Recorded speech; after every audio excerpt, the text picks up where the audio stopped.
What's going on? Peep Squad is in the building, baby. What's going on? Thank you so much. I was running my mouth and talking all types of ish, and y'all couldn't even hear me. What is going on with the situation? Lord have mercy. It is what it is. Thank you guys for coming through. I really do appreciate it from the bottom of my heart. It is what it is. Let's get into the situation. Let's talk about Real Housewives of Potomac Season 5, Episode 17. It's going down. I was talking all type of ish, but let me get back to the ish that I was talking. I don't feel good about the situation of these ladies trying to bully Karen. They're really trying to bully Karen, talk about personal issues and talk about her age, basically to get people to believe that Karen don't belong on the show. And Robin's gonna sit up here and say, oh, listen, I wasn't coming for Karen's age. I was like, she said I wanted something youthful, like, you know, a smile. Smile doesn't mean youthful, because there's so many people that are youthful that don't smile and they still look youthful. So what are you talking about? Ain't nobody stupid but you, Robin, and don't be trying to play them games. And you did that to isolate her and make her feel bad about herself, and that's what you did. That's what you totally did, and you did it on purpose, because you guys are trying to punish Karen because she is not on your team. You guys want Karen and Ashley to be on your team to ice out Monique and get her off the show. And yes, Monique did want to ice out Candice, and it didn't happen. So it is what it is, but doesn't mean Giselle and Robin really like Candice. They're only using Candice as the golden child to basically get rid of Monique. They're using her as the ops. They're using this as an opportunity to get rid of Monique because they don't like her. Yes, Monique messed up. She shouldn't have put her hands on her. It is what it is. It went down that way. But the way that they're trying to dog out Ashley and come at her and trying to, you know, make her try to change her mind and trying to point fingers at her and tell her she can't do this, she can't do that, that's wrong. Like, Ashley speaking her truth. Ashley had an encounter, an altercation with Candice at Candice's house, and Candice had a butter knife. So therefore, if Ashley wants to tell that to the court of law, she has the damn right to do that. Can't none of y'all stop her from testifying or giving a statement. She could do what she want to do. She's a grown woman just like the rest of y'all. If y'all don't like her decision, that's fine. But you can't be trying to disrespect people and try to ice them out and try to belittle them like they're kids. You guys use that kid shit on Candice. And this is why Candice is all messed up and don't want to come back to the show, because y'all don't really got her back like that. That's number one. And number two, Candice is the child that you guys can manipulate and play games with. You can't play them games with Karen. You can try to say Karen has fragile bones, Wendy. You can get all up in Karen's face and talk all your ish that you want. Giselle, you can point the finger at Karen and say Karen this. Karen, you need to pick a side and try to turn Candice against Karen. That is what it is. You know, you're going to do that, but these women have a right to be Monique's friend if they want to. You can't force them. Who are you two ladies, you three ladies, you four ladies trying to tell somebody else how they move and how they talk? You don't pay nobody bills. You don't even got no money to pay Karen bills, to pay Ashley bills. Y'all, you can barely pay your own bills. You got Robin out here in tax debt situation. You got Karen spilling the tea that Giselle is liquidating her company. She ain't got shit. She ain't got ish. And that's why she's holding on to Jamal. And Jamal, is your congregation happy that you are out, your girlfriend is out here talking about she's giving you fellatio and stuff like that? Like, what's going on with that situation? Like, that is totally crazy. Like, they be doing too much. And yeah, it's like high school, Janine. For real, they acting like high school. I would have told them to them shit. Ashley got good time. Yes, she did. And let me tell you, Ashley came back. Remember, we've been talking about Ashley's gonna get back at everybody. Ashley's gonna come through. Yes, Ashley may have not been your friend, Candice. She was gonna try to be cool with you, but at the end of the day, you did a lot of ish to her, and so therefore she got the opportunity, and she was asked to. She didn't go to Monique and say, Monique, you know, can I do something to help you? You know, Monique lawyer advised her to get somebody to speak on Candice behavior, and it's things that happen in the public. So Ashley went and got the tweets, and she also described the situation that happened to her. So it is what it is. And then you have the statement that Candice wrote where she said that she threw the champagne at Monique because it was self-defense. So evidently the judge and the court did not believe so. Hey, Pat Lawrence, thank you so much for the donation. I was talking so much ish and I didn't even know my mic was off, baby. I am so mad, but I'm so happy because I see my peeps and my peoples in the building. Thank you, Pat Lawrence. I appreciate it from the bottom of my heart. Thank you so much. I was giving you guys shout out. I was like Felicia's from Mississippi. I was like Majors in the building, Miss T, Louisiana. I said Norris Tony from Michigan. You know, I was giving, hey, Erica Jacobs, what's going on, baby? How you doing? I be seeing you in the comments. Thank you guys so much for coming through. I've been going through some things, baby. These mother effers got me going through some things, baby. So we here. So it was a whole lot of shit going on. I did not like and I not appreciate how they did Ashley. And we already said that Ashley, when Ashley get back to herself, when she get back to Ashley, she gonna get them all. And she's coming for Wendy, she's coming for Giselle, and she's coming for Robin. Because the way that they tried to belittle her, the way they tried to point their finger at her and try to isolate her and tell her what she should do and what she gonna do, and that didn't happen. Ashley ain't no child. Maybe, and Candice, I love you, Candice. Candice is a Sagittarius like me. If you guys notice, this episode was amazing with Candice. You know, it was the old Candice that we used to see before Giselle and Robin got into the situation where they can put these women against each other, and it just happened. Monique and Candice should have rise above the shit, but they didn't. They end up getting into an altercation. People fight every day. People watch boxing fight. People watch hockey fights. People watch fight videos. People do fight. Just because somebody fight doesn't mean they should lose their job, doesn't mean they should go to jail or anything else like that. If anything, you know, when it comes to Candice, I like you, Candice. Candice, you need to go get some boxing lessons. You need to learn how to defend yourself, because if you're going to talk all that crap and all that ish, you know, somebody might run up on you. And what happened is somebody did run up on you. So, and then on top of that, Candice hasn't even learned her lesson, because she still was talking ish and still talking ish. So therefore, you can't defend yourself. Why are you saying things to people? Candice is like, well, Monique couldn't handle my mouth. A lot of people ain't gonna handle nobody's mouth. This is 2020. You get knocked down like you won't believe it. Watch these videos out here in these streets of people getting knocked down each and every day for doing the little, but you've been doing the most. So miss me with all that. Oh, they made me so mad. I mean, the way that they was then they tried to force Karen. Oh, Karen, you don't need to be Monique's friend. Look what happened. I done got my ass whooped before. You know what I mean? So many people got their ass whooped before, and they probably whooped ass before. It's an ass whooping. Get over it. You know, learn how to fight and say, Monique, what's up? You know, the problem is that they worried about that they can't run their mouth and dog out Monique no more, because now they know that she will put them paws on them, which I wish Monique would have never put the paws on Candice, but it happened. What's up, Ralph? How you doing? Hey, happy days. I see you in the comment section defending me on my videos, because I'm telling you, the hate be real on my videos I be uploading. Happy days comes in, she swoops up and get under them comments and cuss them the mother F out. Thank you, girl. I appreciate it. So I'm so hot. I'm so hyped because they're cooking, and I got food smells all in my nostrils, and my eyes are watering from the food smells.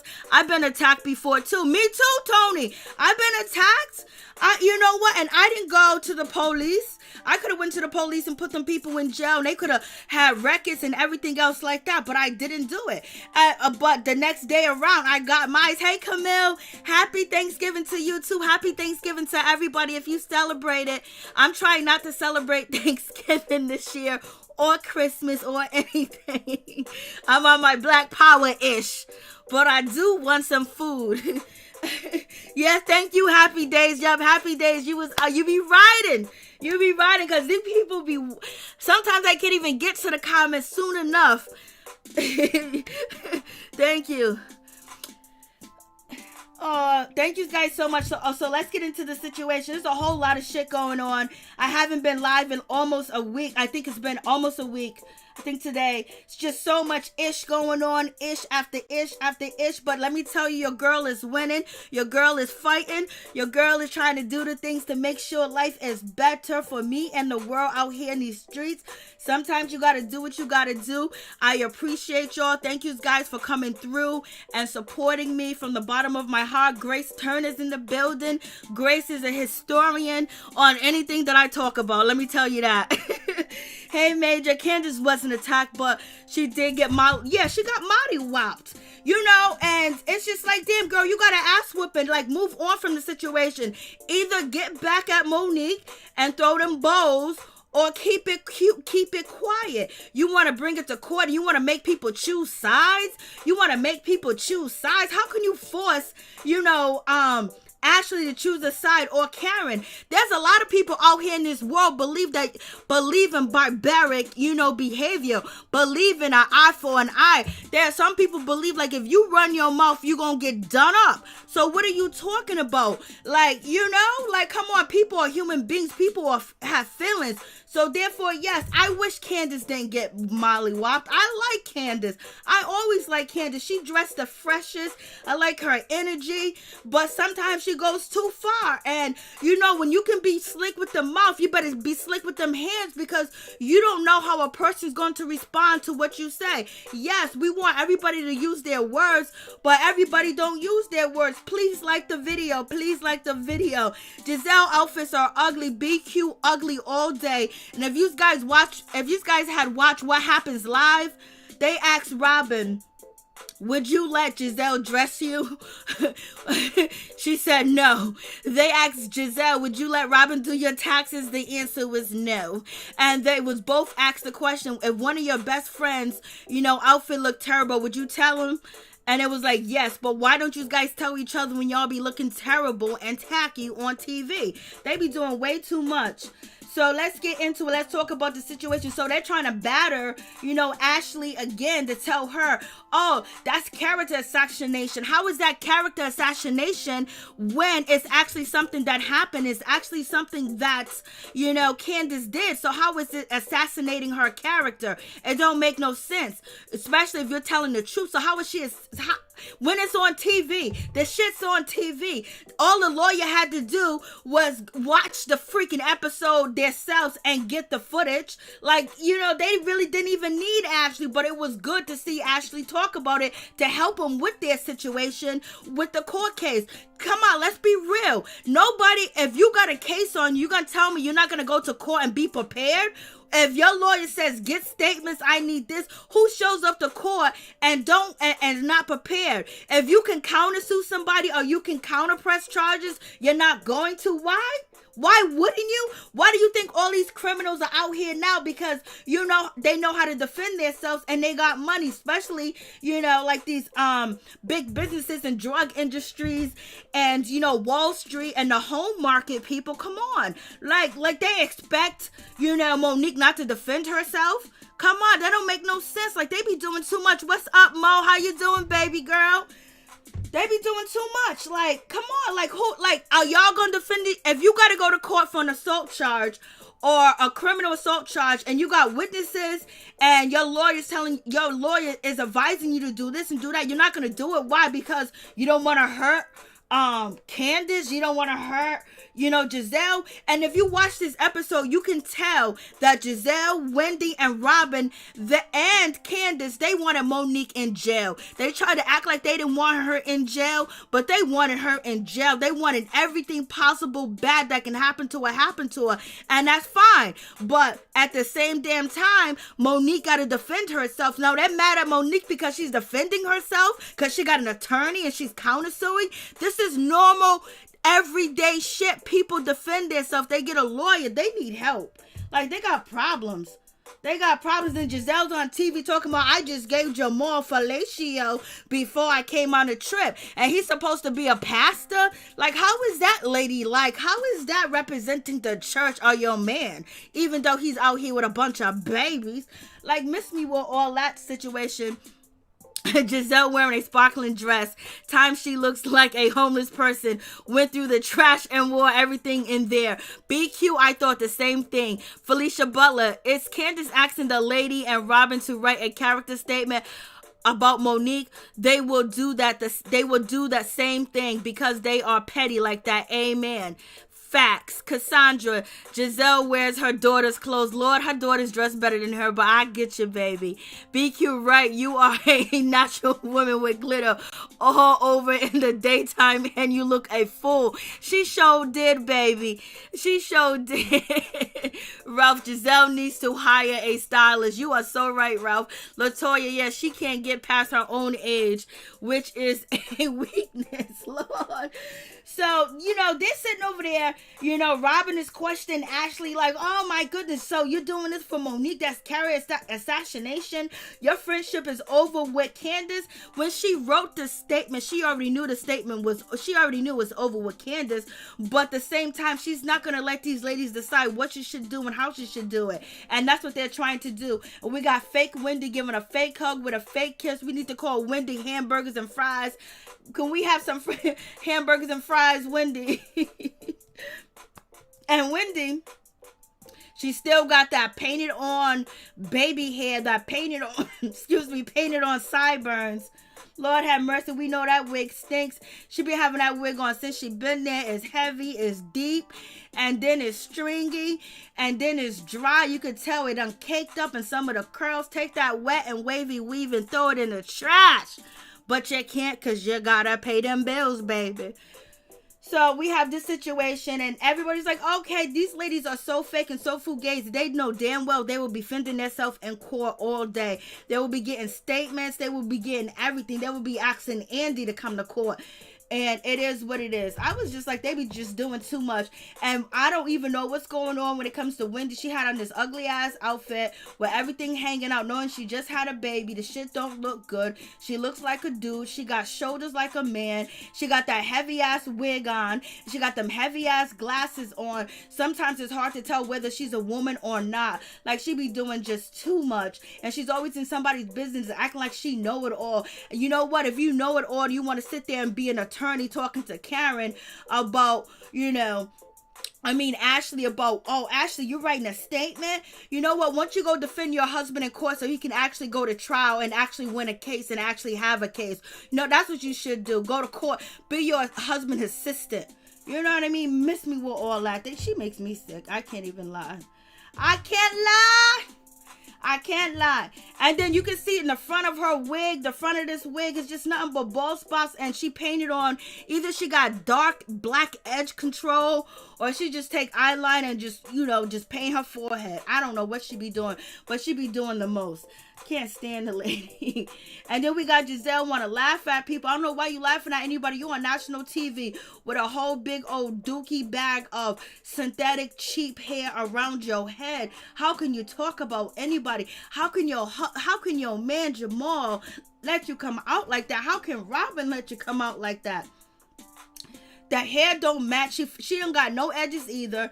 She done gel down this shit, which looks terrible. But I'm looking at Candice. Candice came through singing her song. She sound good singing a song that she was singing. Even though Giselle shaded her and was like, oh, the original song, anybody can do better than the original song.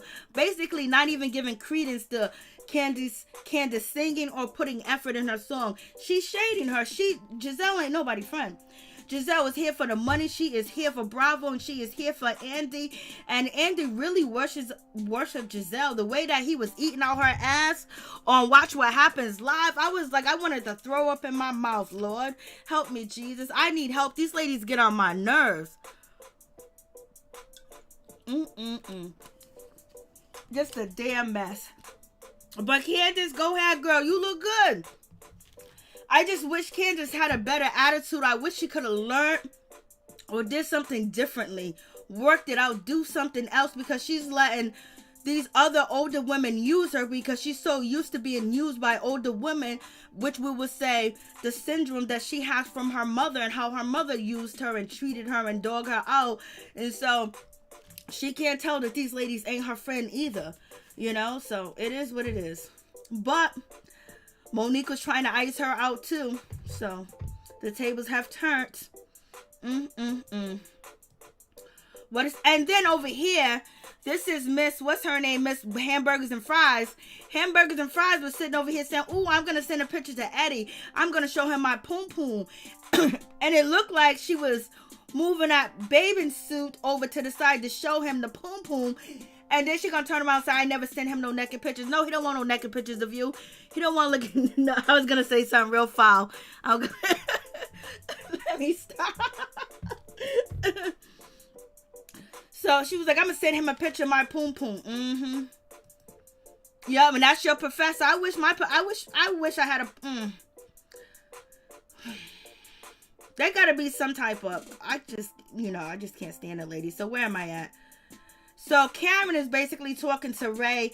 She's showing Ray, "Hey Ray, look what I got on. Look at Karen, regular dress, looking good." She was like, "Ray, I'm gonna come through and show you something." Y'all guys are always talking about Giselle. Giselle's always talking about Karen and the way she dressed. How is Karen dressing better than her? How is Karen dressing better than Wendy? How is Karen dressing better than Robin? She's dressing better than everybody. She dressed better than Ashley too. She's just better than all of them. Like, damn. And then they're going to try to talk up for her age, but she look better than them. It's just like, come on, y'all. Come on, y'all. Y'all be doing too much. Y'all be just be getting on my nerves. But at least look at Robin. Robin came through with the lime green dress, lime green and all colors of green are my favorite. So I was like, look at Robin. She came through with a nice dress. I was like, go ahead. And also Candice with her black and white, the polka dots, always beautiful. Giselle looked like she picked that dress up out of the librarian. She robbed the librarian of their dress, and she's a librarian from the 1970s, and that dress that she got, I don't know what's going on with her. You know, Ashley always looked like she's somewhere on a house on a prairie. And then we have Wendy. Wendy still got that big old bald hair on her head. And she has on a nice dress. Her dress does look nice on her. But that's almost identical to the same dress that Robin wore. But Robin had different material and it didn't have a split. So is Robin copying off of Wendy? That's a sad situation if you got to steal designs and styles from Wendy. You already know you sad. If you got to do all that, that is a situation. See, the dress is not bad, and you know her shoulders, she don't look like a football player, so the dress is pretty cute. It still don't look good on her, but the dress is cute. And then we have, you know, Giselle got a different wig on and a different hairstyle. Thank you, Jesus. Hallelujah. And then we got Robin talking about she's been sending nudes and she's been sending pictures to Juan. Yeah, she got to keep him excited because at any moment and any second he could be off with somebody else. And all the ladies basically said that they don't send nudes to their men. But then Candice ended up sending a nude to her man. Excuse me. And this is what I'm talking about with Candice. Candice didn't have to send no nude to her husband right then and there, like a picture of her breast. She didn't have to do that. You know, she felt like, oh, I'm pleasing the ladies. I'm a part of the group. And Candice still want to be a part of the group. And she still want to be a part of them. And she still wants to, you know, she don't want to be a group. She don't want to be a head group member or someone that is in a group but all have their own identity. Like she's a follower and she's following these older women because she thinks that they're knowledgeable. She thinks that they care about her. And she's used to following around with older women like her mother, how her mother treats her and make her feel like she doesn't know this. She doesn't know that. She's not smart enough. She got issues. And so therefore Candice is sitting at the table taking pictures of her breasts to send to her husband because Robin said she did it and all the other ladies like, ooh, ah. And then she does it because she's a follower because she thinks these ladies are her friends. They're not. First thing, her husband was like, y'all are crazy. Why are you even doing this situation? Like, come on. And so then Karen gets a drink and here comes Wendy. Oh, I'm so glad to see you have a drink, Karen. And Karen said, I have an ulcer, but right now I took my medication. I'm good. Because Wendy is saying, do you have a selective ulcer? I wish I was at that table. I would have just hopped across the table real quick, baby. She was like, how do you say to somebody, do you have a selective ulcer? Basically, you're insulting Karen. You're calling Karen a liar to her face. If she didn't want to drink alcohol because she was sick, because she had an ulcer, or whatever reason, why can't a person not want to drink alcohol around y'all? Like, if she don't want to drink, like, why are you trying to pressure her? And that's what they're trying to do. And Wendy is the head leader with Gizelle and Robin, even though Ashley shaded shaded Karen too, and was looking at Karen like, oh, she's drinking. Like, the woman can't drink. If she don't want to drink, it's a problem. If she do drink, it's a problem. Oh, she drinks too much. Oh, she's a drunk. You had, Gizelle going around this whole season. Oh, the lush Karen. Oh, Karen's about to get toasted. Karen's about to get drunk. The minute that she don't want to drink, oh, why you ain't drinking? I swear I would, I don't know. I can't deal with these ladies. I can't. With this situation, like, come on, like, the lady, she's older than all of y'all. If she wants to drink, she should be able to drink. And if she don't want to drink, she should be able not to drink without you guys questioning her. So it is what it is. Ain't nobody questioning you, Wendy, about your situation and what you going through, how you fake and how you fugazi, and how you ain't got the money that you got, how everything on you is fake and rented and borrowed. Come on, ain't nobody talking about that situation. Nobody's talking about you, Gizelle, that, you liquidated your company. You ain't really making that money like that, so therefore you're Andy's new do girl for Real Housewives of Potomac, and you've been his do girl, but you're really his do girl. And everybody out, basically, if you want to be real about it, the people at the table that's sitting there with money is Ashley and Karen. They got their shit together. They're all right. They ain't worried. They ain't living from paycheck to paycheck like I am. But Wendy, Gizelle, and Robin is. But they always want to throw shade and talk crap about somebody, and let the woman, if the woman want to drink, let her drink. If she don't want to drink, then we got Gizelle. Oh, Karen don't want to drink because the last time she drunk, she got too drunk and she told us all this stuff. Okay, maybe that is the truth. She don't want to drink around y'all because she told you guys some personal information that she had to help Ray out of his taxes. And then, he hasn't paid her back or show her the respect that she wants and the respect that she thinks that she deserves. So therefore, she got drunk and she told y'all. And then you, Gizelle, and Robin tried to sit and have a sit down and use that as a storyline to come at Karen about her relationship. Y'all don't give two F's about Karen's relationship, but you did that to be shady. Oh, is something wrong in paradise? Him owing tax money and all this other, which was real shady.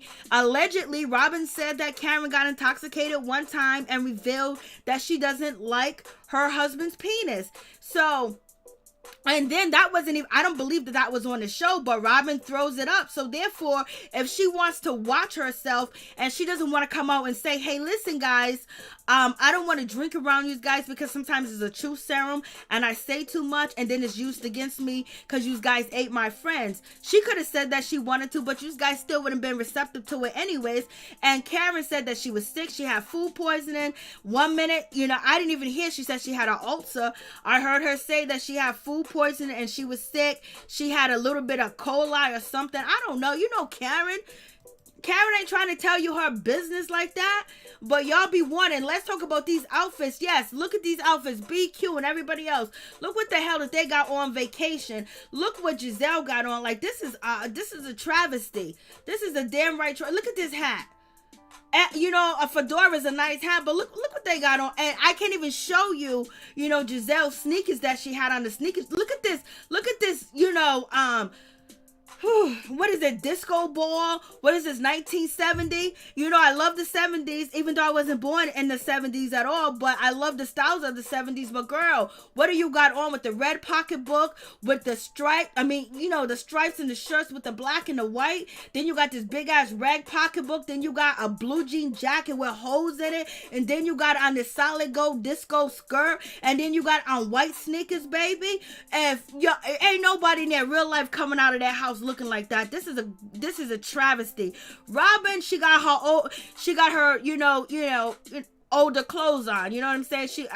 She's solid with the jeans and the shirt on, but ain't nothing to her. Ain't nothing to the way they dress. I don't even know how they are the most popular from the franchise when they don't even exude. Like, nobody wakes up and say, oh shit, I want to wear what Robin got on.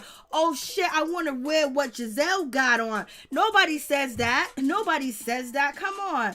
Miss me with that.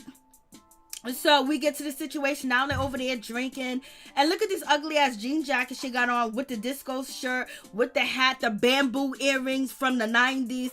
And like, come on, at least she took at least she took the synthetic wig bag out of her head. And look at, Miss Wendy's hair. Look at that from the back. That wig is breaking off and tearing up as every day she's losing hair from that wig. Look at that hair. She got so much product in that hair, it can't even wave no more, and it's standing out in the back. Come on, how are y'all talking crap? How are y'all dissing anybody? Come on, like, for real, this is how we gonna rock? And then we got the shadiness going on where they're gonna try to make Karen feel like, make her feel bad because Robin was like, oh, they was like looking at the pictures from Robin's website. Her website is finally working. She's selling them bootlegs, ugly hats that look like they only $2, and she's trying to sell them for $16 to $20. Like, ain't nobody buying shit because your name is Robin and because you on this show. Come on. We rather buy what Candy is selling. We buy what Nene Leakes is selling. We buy what Portia Williams is selling. We buy what Karen is selling. We are not buying what you are selling. Okay, baby? Let's get that straight. We buy what Kenya Moore is selling. She got good hair. We see it. We cop it. What are you talking about? Like, is somebody gonna wear them ugly hats? And Karen was like, okay, I'm fine. And look at what's her name? Candice jacket. Candice is on fire. Candice always come through. Hair on point. Even though she got a bald spot right there, you can see it. We talked about the bald spot last week. Her jacket, but the way that she dresses is so cute. I like the way she put herself together. I just wish she had more common sense. And she was raised better than what she was raised to actually be in social situations with people where even though you're supposed to read and be funny, but don't go too far with it, especially if you can't back it up. But it is what it is. So Robin is like, Karen was like, it's okay. Because everybody was like, where is Karen? Where is Karen? So they decided not to use Karen's picture for Robin's website to sell the hats. Karen was like, I'm okay with it. I'm fine with that situation. I'm all right. You could do what you want to do. I was like, I mean, shady. Trying to make Karen feel bad and trying to make Karen feel like, so she's using everybody else's picture, but except for Karen's picture. She said, I want to, something more different. I want it youthful. I wanted this. I wanted smiles, and I didn't see that. Knowing that she did that, her and Giselle talked about how they was going to make Karen feel bad, try to get at her for her age, to make it like she's too old to be on the show. And that's why Wendy Williams did check you, Robin. And that's why Robin jumped on Instagram and was like, I wasn't coming for Karen's age. I was saying that she wasn't smiling.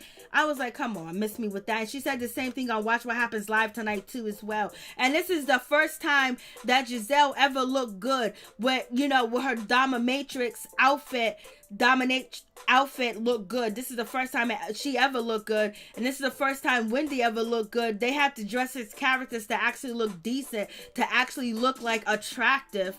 It's just a sad situation, straight up and down. I was like, Lord. And then if we go back to, earlier in the episode, the part where Giselle is being shady once again, and she's sitting down there and she's talking to, Candice, and basically she's saying to Candice, so how you feel about Karen? Do you still trust Karen? How do you, she's like, well, it's a working project. It's a working project. I don't know. But I'm starting to question different things. And only reason why they are mad at Karen is because Karen is not choosing her side.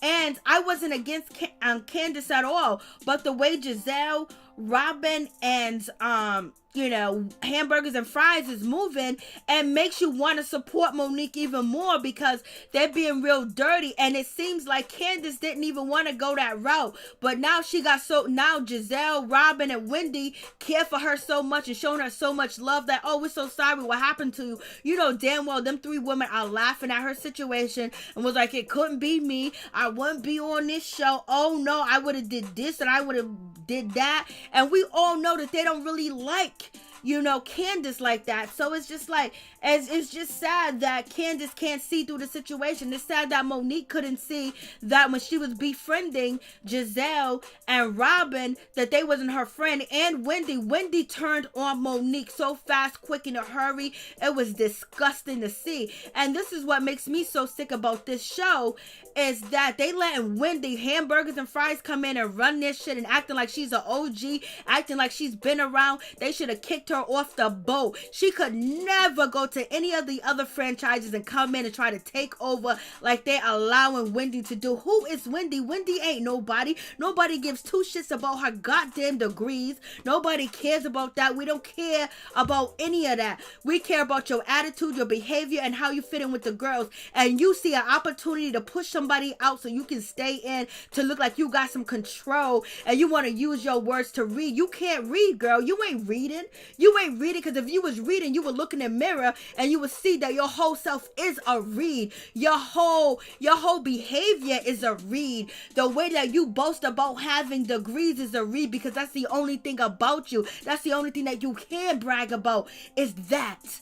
And that's all is to you, to try to put people down around you because you got 4 degrees and you don't have nothing else to you. There's nothing else to you but your 4 degrees. That's why you can't brag about nothing else. You don't even brag about your kids. You don't brag about your husband. You brag about your degrees.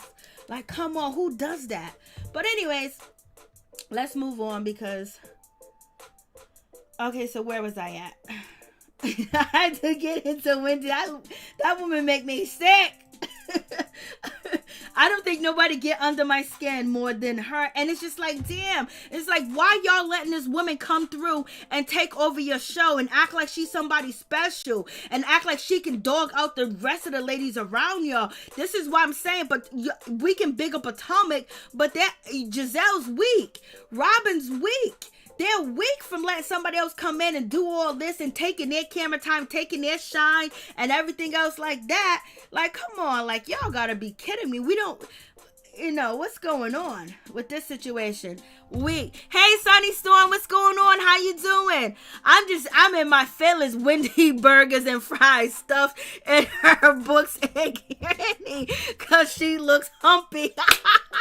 That was a good one. That's all she got because she has no personality. Facts, Patricia. Facts, Pat. Facts. Nooks and crannies. Girl, you had me with the nooks and crannies. Oh, somebody put burgers and fries. Miss T.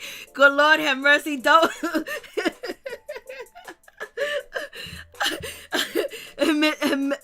Mela J. I can't stand Wendy. Me either, Lord. And then Robin once again, Robin done already told Karen, oh, you're not going to be in I'm not going to use you in my photos. And they thought Karen's going to be all sad and like, why not? Karen was like, okay. So now they're having their little party. And then as soon as Karen comes in, she ain't saying shit to nobody. Karen looks good as usual, black on black with fur. And the first thing you know, here comes Robin calling her this name, saying that she looks like the Vela Cross or whatever her name is. So it's just like, damn, Corilla Davella, I think that's her name. I don't even know. I just found the picture of it. It's just like, damn, like, what? No one said anything negative. So you came. So she's coming for Karen. She is sent to come for Karen because of Giselle. Because Karen is the only one that gives Giselle it back to her like she deserves it. And she don't bring up her business this season or anything else like that. She's just been coming at Giselle at like, yo, your relationship, what's going on? Like, why isn't he around? And even the rest of the ladies agreed. And so then Karen turned around and said, well, Robin, you look like a streetwalk. And it was like, oh, that's the purpose. But Robin was trying to be mean and vicious. And you can see, if you can see the picture, you can see Wendy sitting over there with a nasty attitude towards Karen. Like, she got a mean mug on. Like, these 3 ladies are out to get Karen, and they want to come after Ashley. So now they're going to come after Ashley, but they know that there's repercussions when you come for Ashley, because Ashley can roll better in the mud and the dirt than they can. And I can't wait to Ashley get her shit back together and come for these ladies like she's supposed to, because they've been riding your ass and treating you like crap this whole season and playing with you. They've been playing with you. And I was like, Wendy, come look at Wendy. Wendy looks like a whole man sitting over there. Oh man.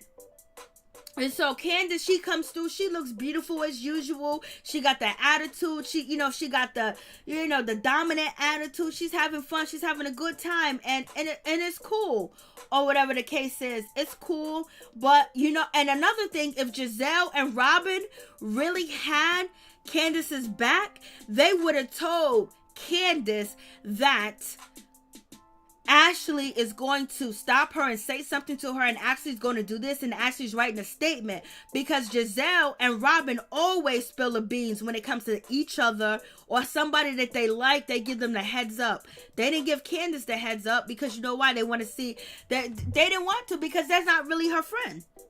It's just like so dirty. And so now they're talking about, what do you like to be touched on? And Karen was like, the first thing I like to be touched, what's my spot is my vagina. I was like, Karen, Lord. Then you got Giselle. And then the next question was, when's the last time you performed fellatio? And Giselle was like, right before I came here. And Candice was like, right before I came here. And we had Wendy, she said a few weeks ago, and Robin said a few weeks ago, and I was like, look at them sideburns on that lady. And look at Giselle. Giselle looked like our old madam. And so we get Robin, and Robin is being, she's being nice and nasty towards Karen. Her target is Karen, because that's how they used to do Candice. And I don't know why Candice think that these girls are her friend. So now you have this crazy looking lady with the buck eyes, this fake ass jewelry on, this fake thick matted wig that is shedding, coming for Ashley, because Ashley was like, yo, listen, I got to tell you something, Candice. And Candice, the situation is Monique asked me to write a statement for her, and I actually did. I wrote a statement for her because I got her back and she's my friend, and I don't want her to go to jail, and she needs my help, and everything that I'm writing is public information. And then Wendy was like, what are you doing? That means you're assassinating, you are assassinating Candice's character. And then, Karen didn't want to talk about anything sexual, but they forced Karen to talk about some things that are sexual, because Karen is still trying to be part of the group and get in where she fits in. And she said she didn't want to say that she gives Ray fellatio. So basically she said, I retired. When someone says I retired, that means that they do it, but they don't want to tell you. And so then Karen kept going on with like, well, I've been tired for 2.5 years, basically saying Ray put me through some shit 2.5 years, so I retired. I make that money now, so I don't have to get on my knees and bow down no more. We bow together. But Karen didn't want to talk about that. She didn't want to talk about her sex life with Ray. You know what I mean? Because it's not interesting to hear about Karen's sex life with her husband, and they know it. Just like it's not interesting to hear Giselle's sex life. And Robin, come on, who wants to hear about Robin?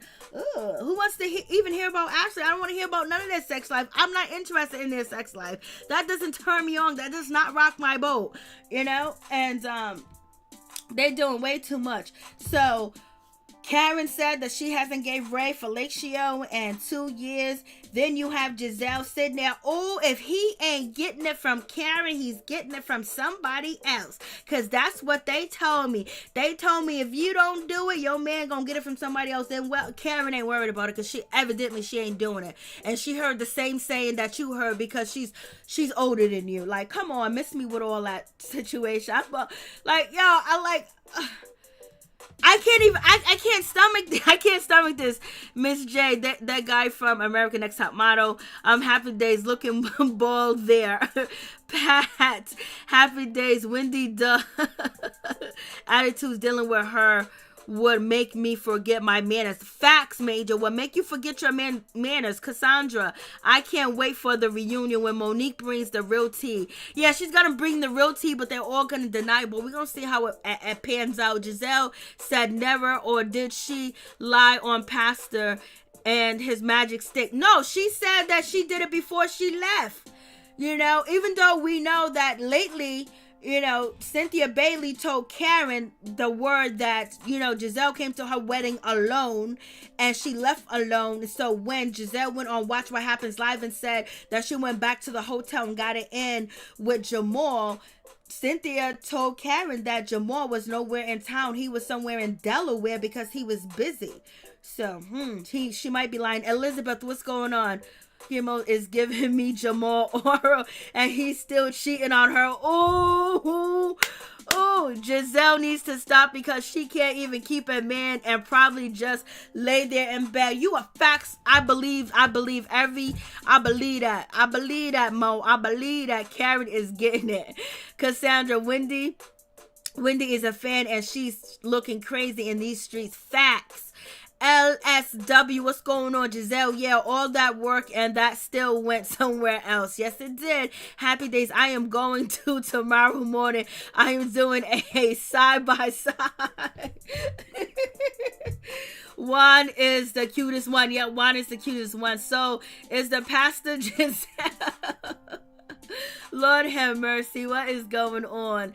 I can't wait for the reunion either. Major, I can't stand Wendy's. Okay, got that. Pat, happy days. I got that. Let me see what else.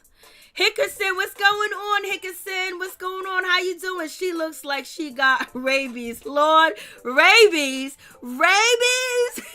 Cassandra, LSW, all those women he was with and her, right? So she's tasting it all. She's tasting each and every drop of it. I thought the green eyes was going to spill it just for the camera time.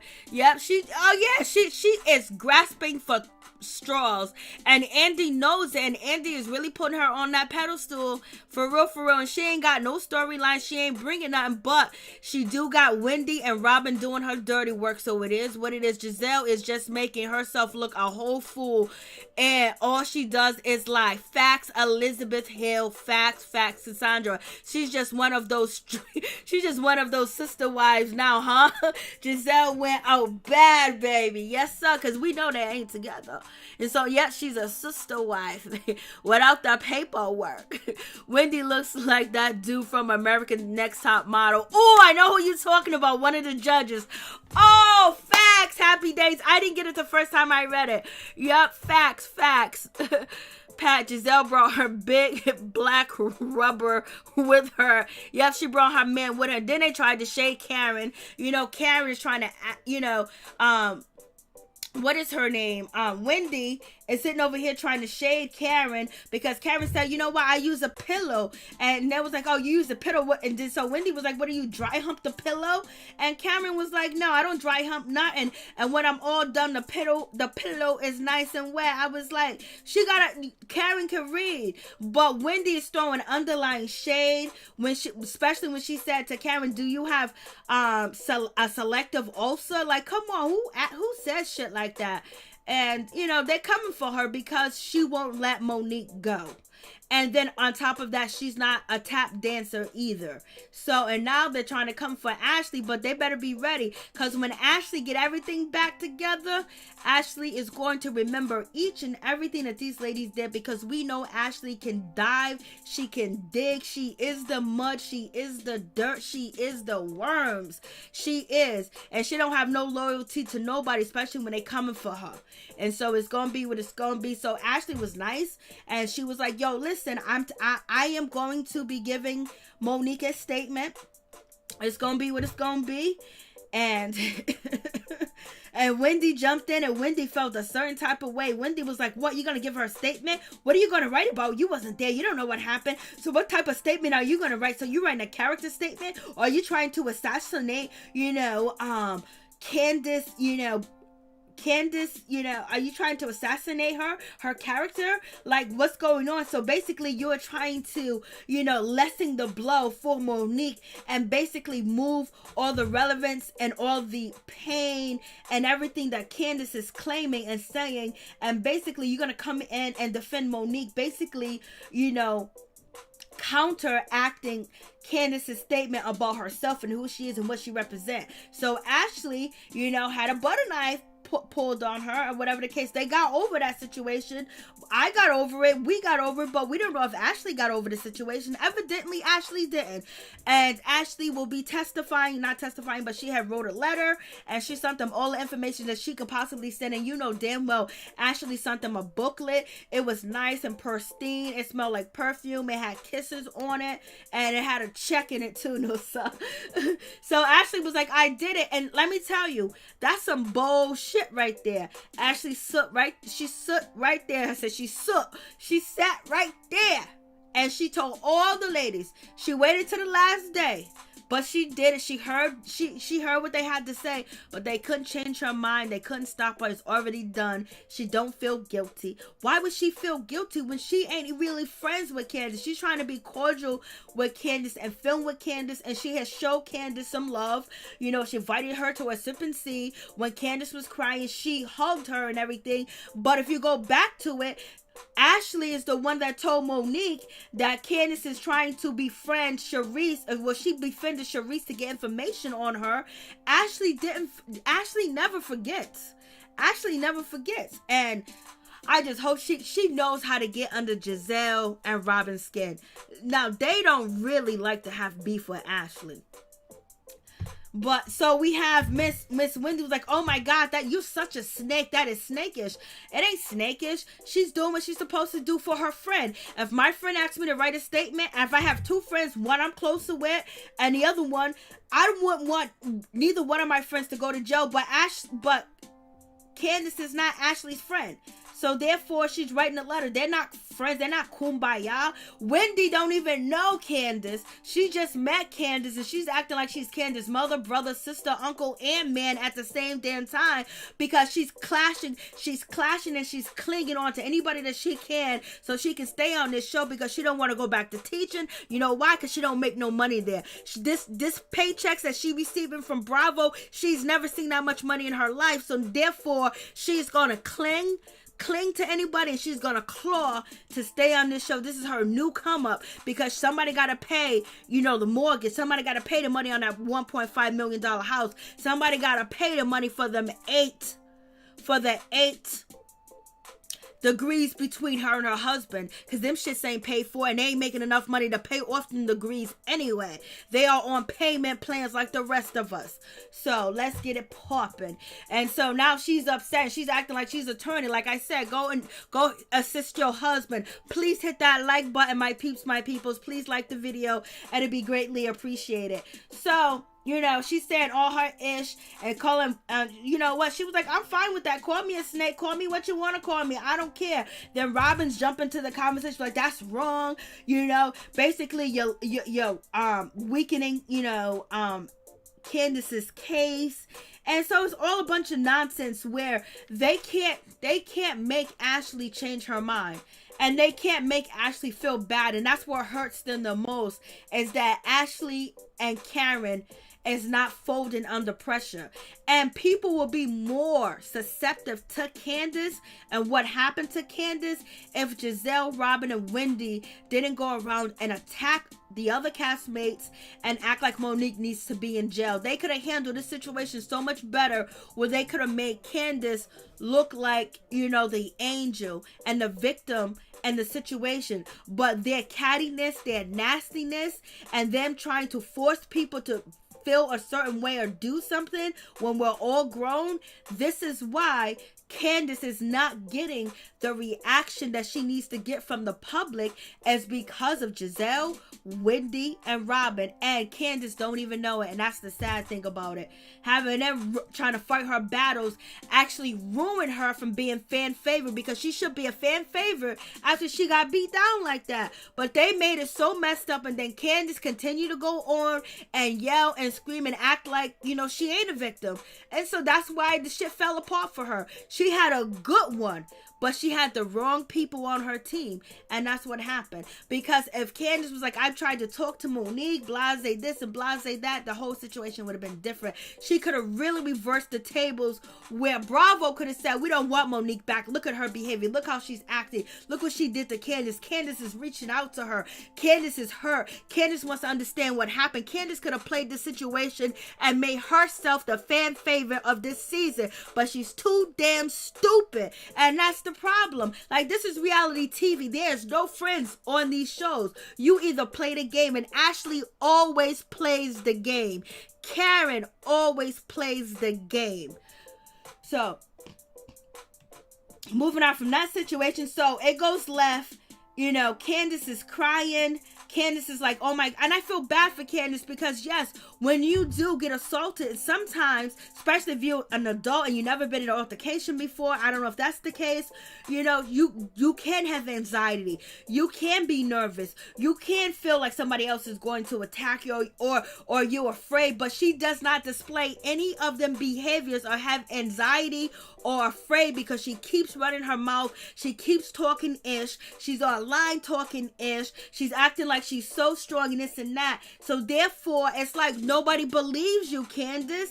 And I believe you have anxiety. I believe Candice have anxiety. I believe her on that. Because when you get a real ass whooping, you can have anxiety too as well. And also, you can also be in a state where you always want to fight or you want to flight. And you can always be reliving the moment in your head about what happened to you that was shocking, terrifying, and the whole world got to see it. So I definitely believe her on that she does have anxiety, but she didn't make it clear that she had it. She didn't show that she has anxiety. And then her coming after Ashley, her coming after Karen, and her talking to ish with Giselle and Robin, it just makes her look so fugazi. And this is why people are not rocking with her. Nobody thinks that Monique did, some people do think Monique did the right thing or whatever, but the case is Candice is not a likable victim, and that's what happened. Candice is not a likable victim, and she didn't carry the role as a victim like she's supposed to. And so we got Giselle coming at, you know, Ashley basically, oh, you know, that's wrong. And then Giselle comes at Karen and says to Karen, you see she's having anxiety, you see that Candice is crying, and you choose to still be Monique's friend. So they're going to try to tell Karen not to be Monique's friend and just basically walk away from Monique. Like, you can't tell somebody to do that. If that was the case, why would you walk away from Jamal? If that's the case, why won't Robin walk away from Juan? No, because they have relationship, they build a bond, and they build trust.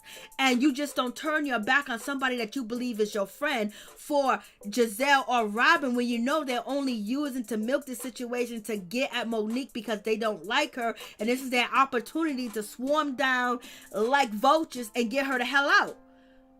But they showed their card to the public, so that's why it's not working.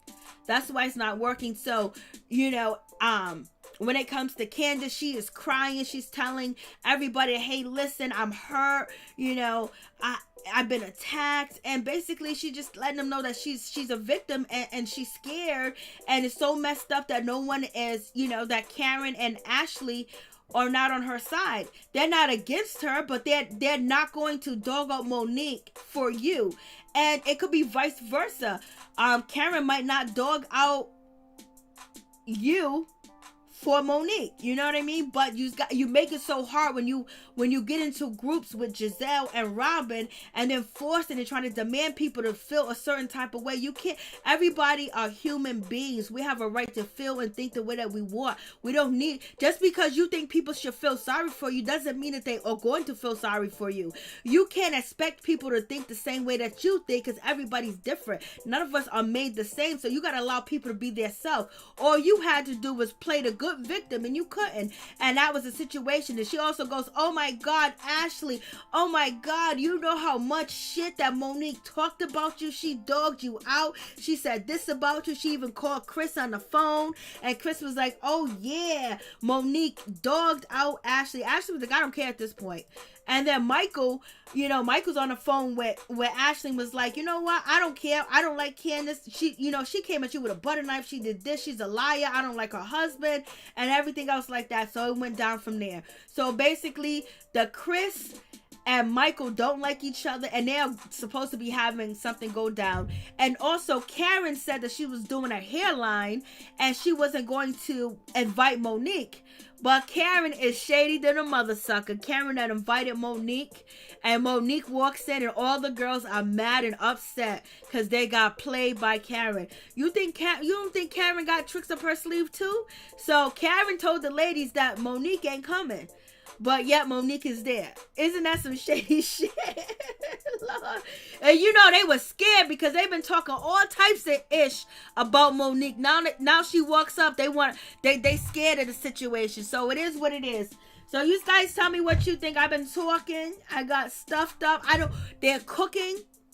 My peeps, my family's cooking right now, and this shit is messing up my eyes. It's messing up my nose. So, let's see. All right, so you guys tell me what's going on. You tell me what's popping. Let me turn this mic off because I have to blow my nose, baby. So if you want to call in, the number...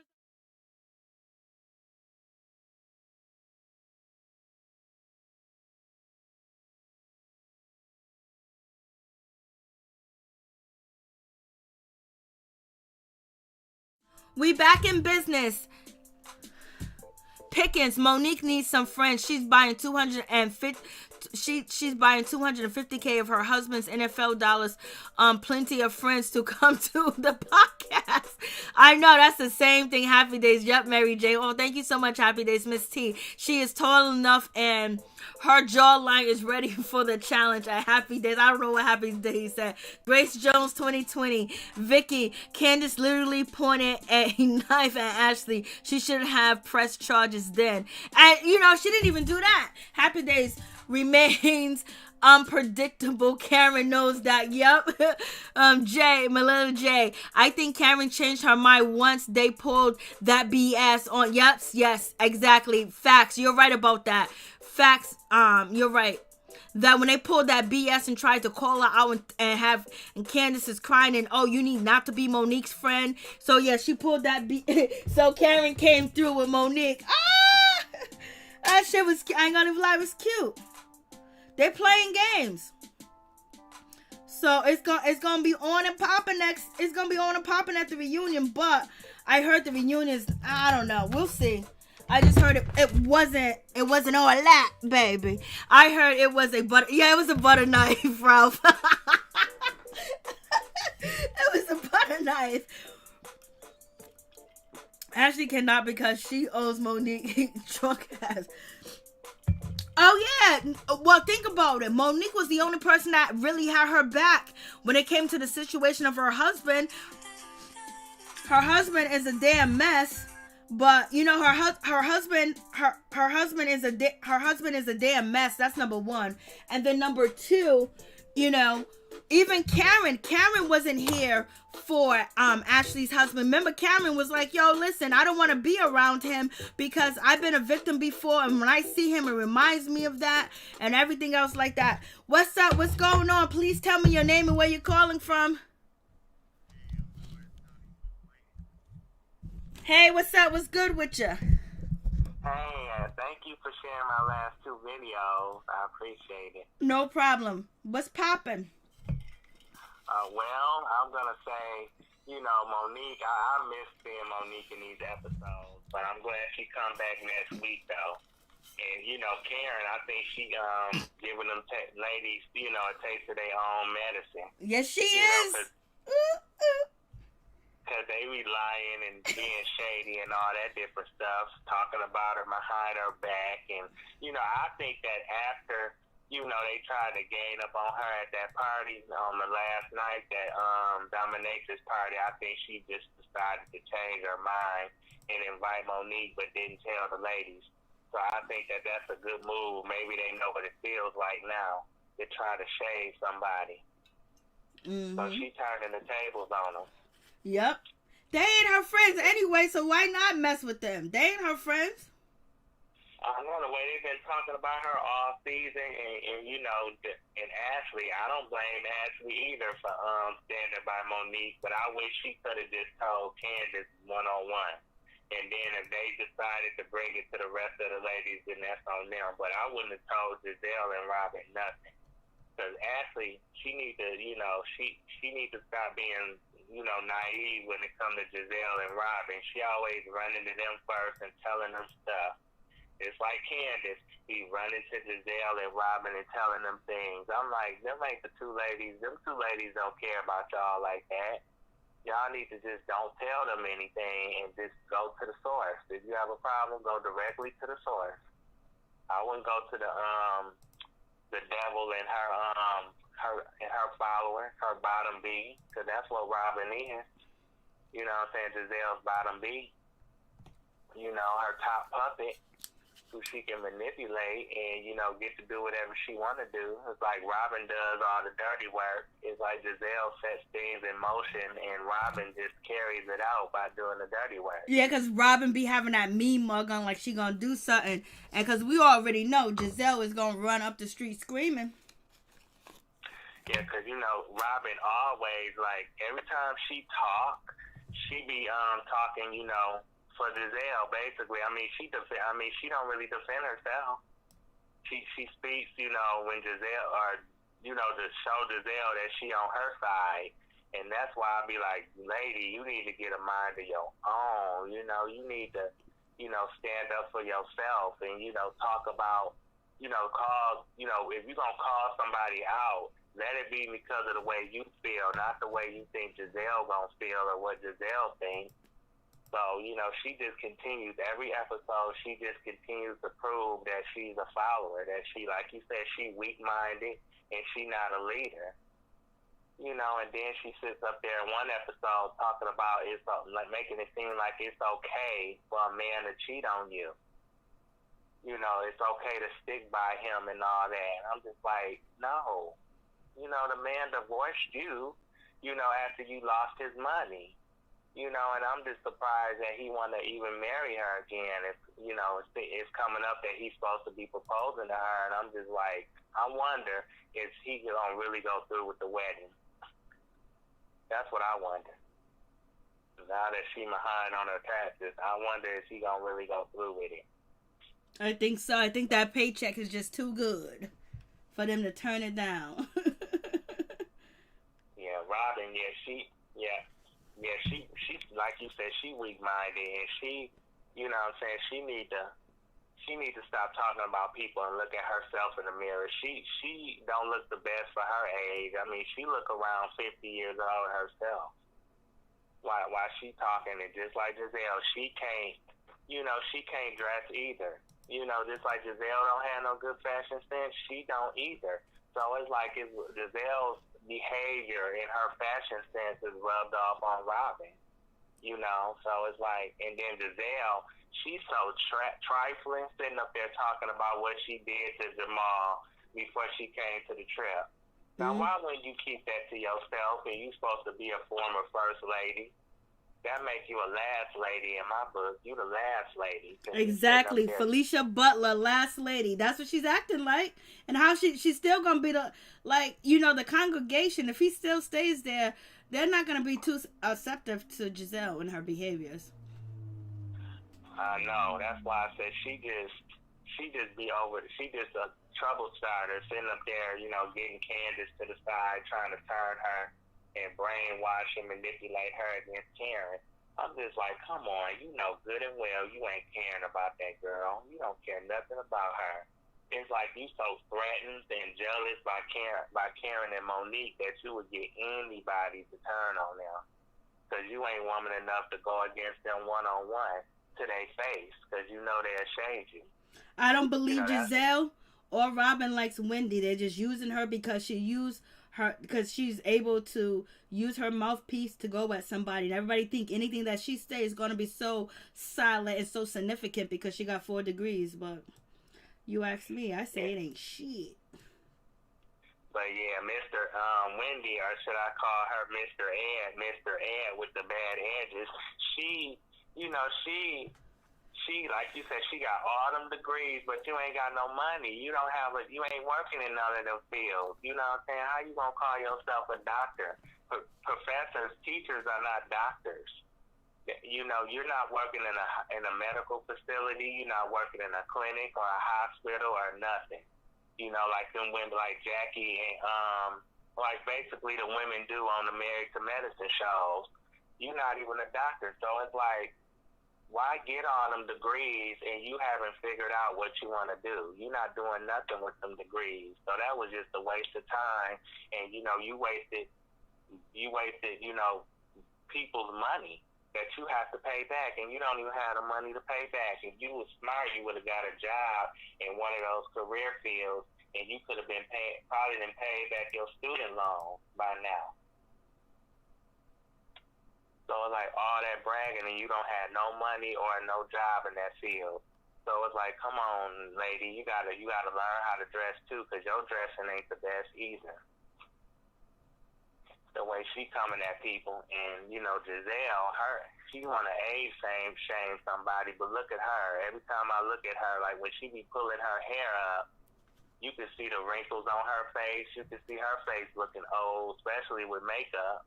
I'm like, Karen look younger than you. She looks better than you, and you want to talk about her?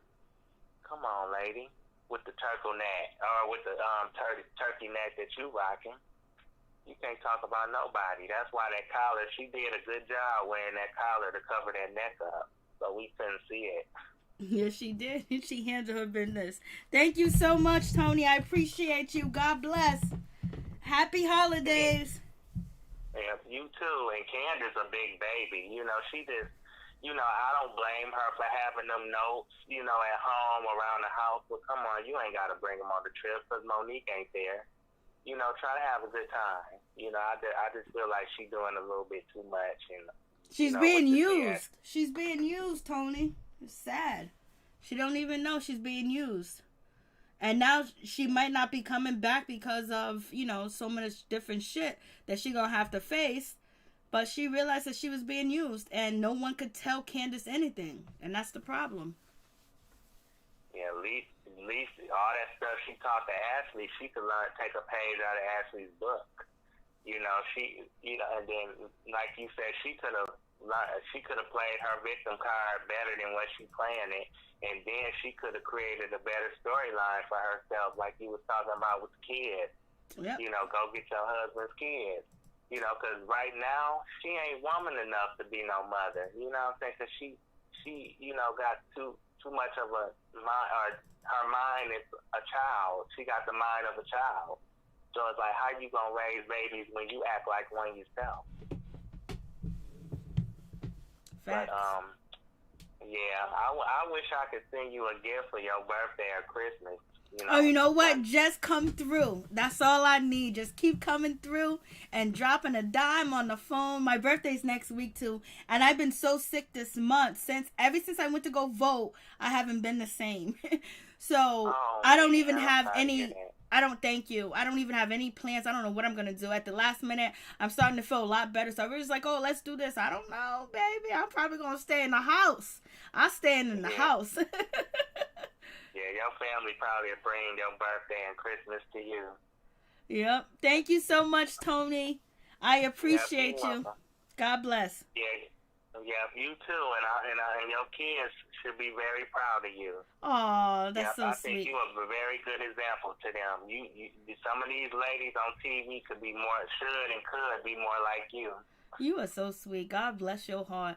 You was raised absolutely positively right. You was raised right, Tony. Yeah, because I think you're a great example for a lot of women in this world. You an underdog. You the best kept secret. Oh, thank you so much. I appreciate that, and bless you as well. Yeah, but I like the video. Thank you. I appreciate it. Good night. Yep, I appreciate you as always. Talk to you soon. Have a good Thanksgiving. You too as well. Much love to my boy Tony calling from Michigan in the building. Tony Norris, please go check him out. Thank you so much. God bless. Yeah, you're welcome. Bye. Bye. Hey, grown folks, people. Hi, grown folks relationship. How you doing? What's going on? Phone lines is open. If you want to call and drop a dime, tell me what you think. I was just like, what a shit show this season is. I mean, like Wendy, oh Lord. And you are right about that. Felicia Butler, she said she's a hard-looking 41. I think Wendy Williams said she was a hard-looking 41 too as well. There's been so much shit going on that I haven't even talked about yet. It's like, damn. And then we have Homegirl. What is going on with Miss Thang? Miss Thang is quitting the Real Housewives of Atlanta. Like Tanya Sams, the shit done got hot in the kitchen, and she was like, yo, listen, y'all came at me at my boyfriend and him cheating with the cookie lady, and now y'all got me involved in this scandal. She was like, I ain't filming no more. She was like, I don't care. You know what? We'll do whatever. I was like, damn, she ain't playing. What a sad situation. Sad situation. That shit done panned out to be real bad, real terrible, and real sad. Real sad. Where is this thing at? Let me see. Let me turn on the music.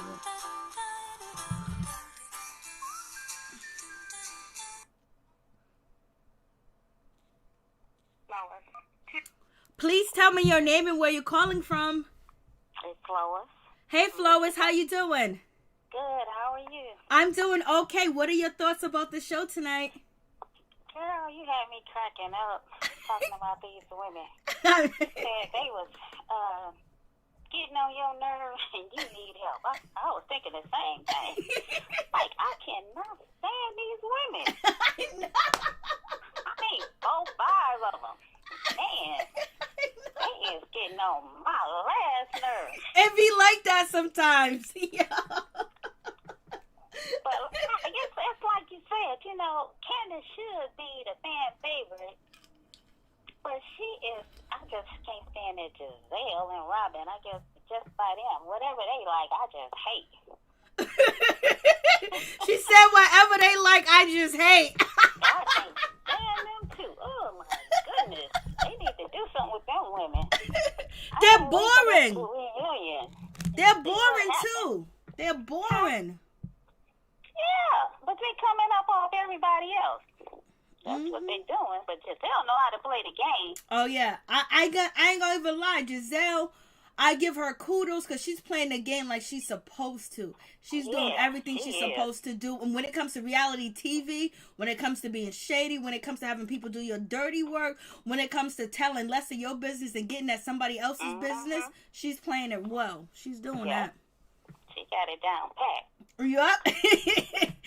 She does. But I wish they had done like you said. Karen, Candice, and Monique stayed tight. Yep. Because they got the best personality. They dress the best. You know, they got the best lifestyle. Everything. They should have stayed clicked up.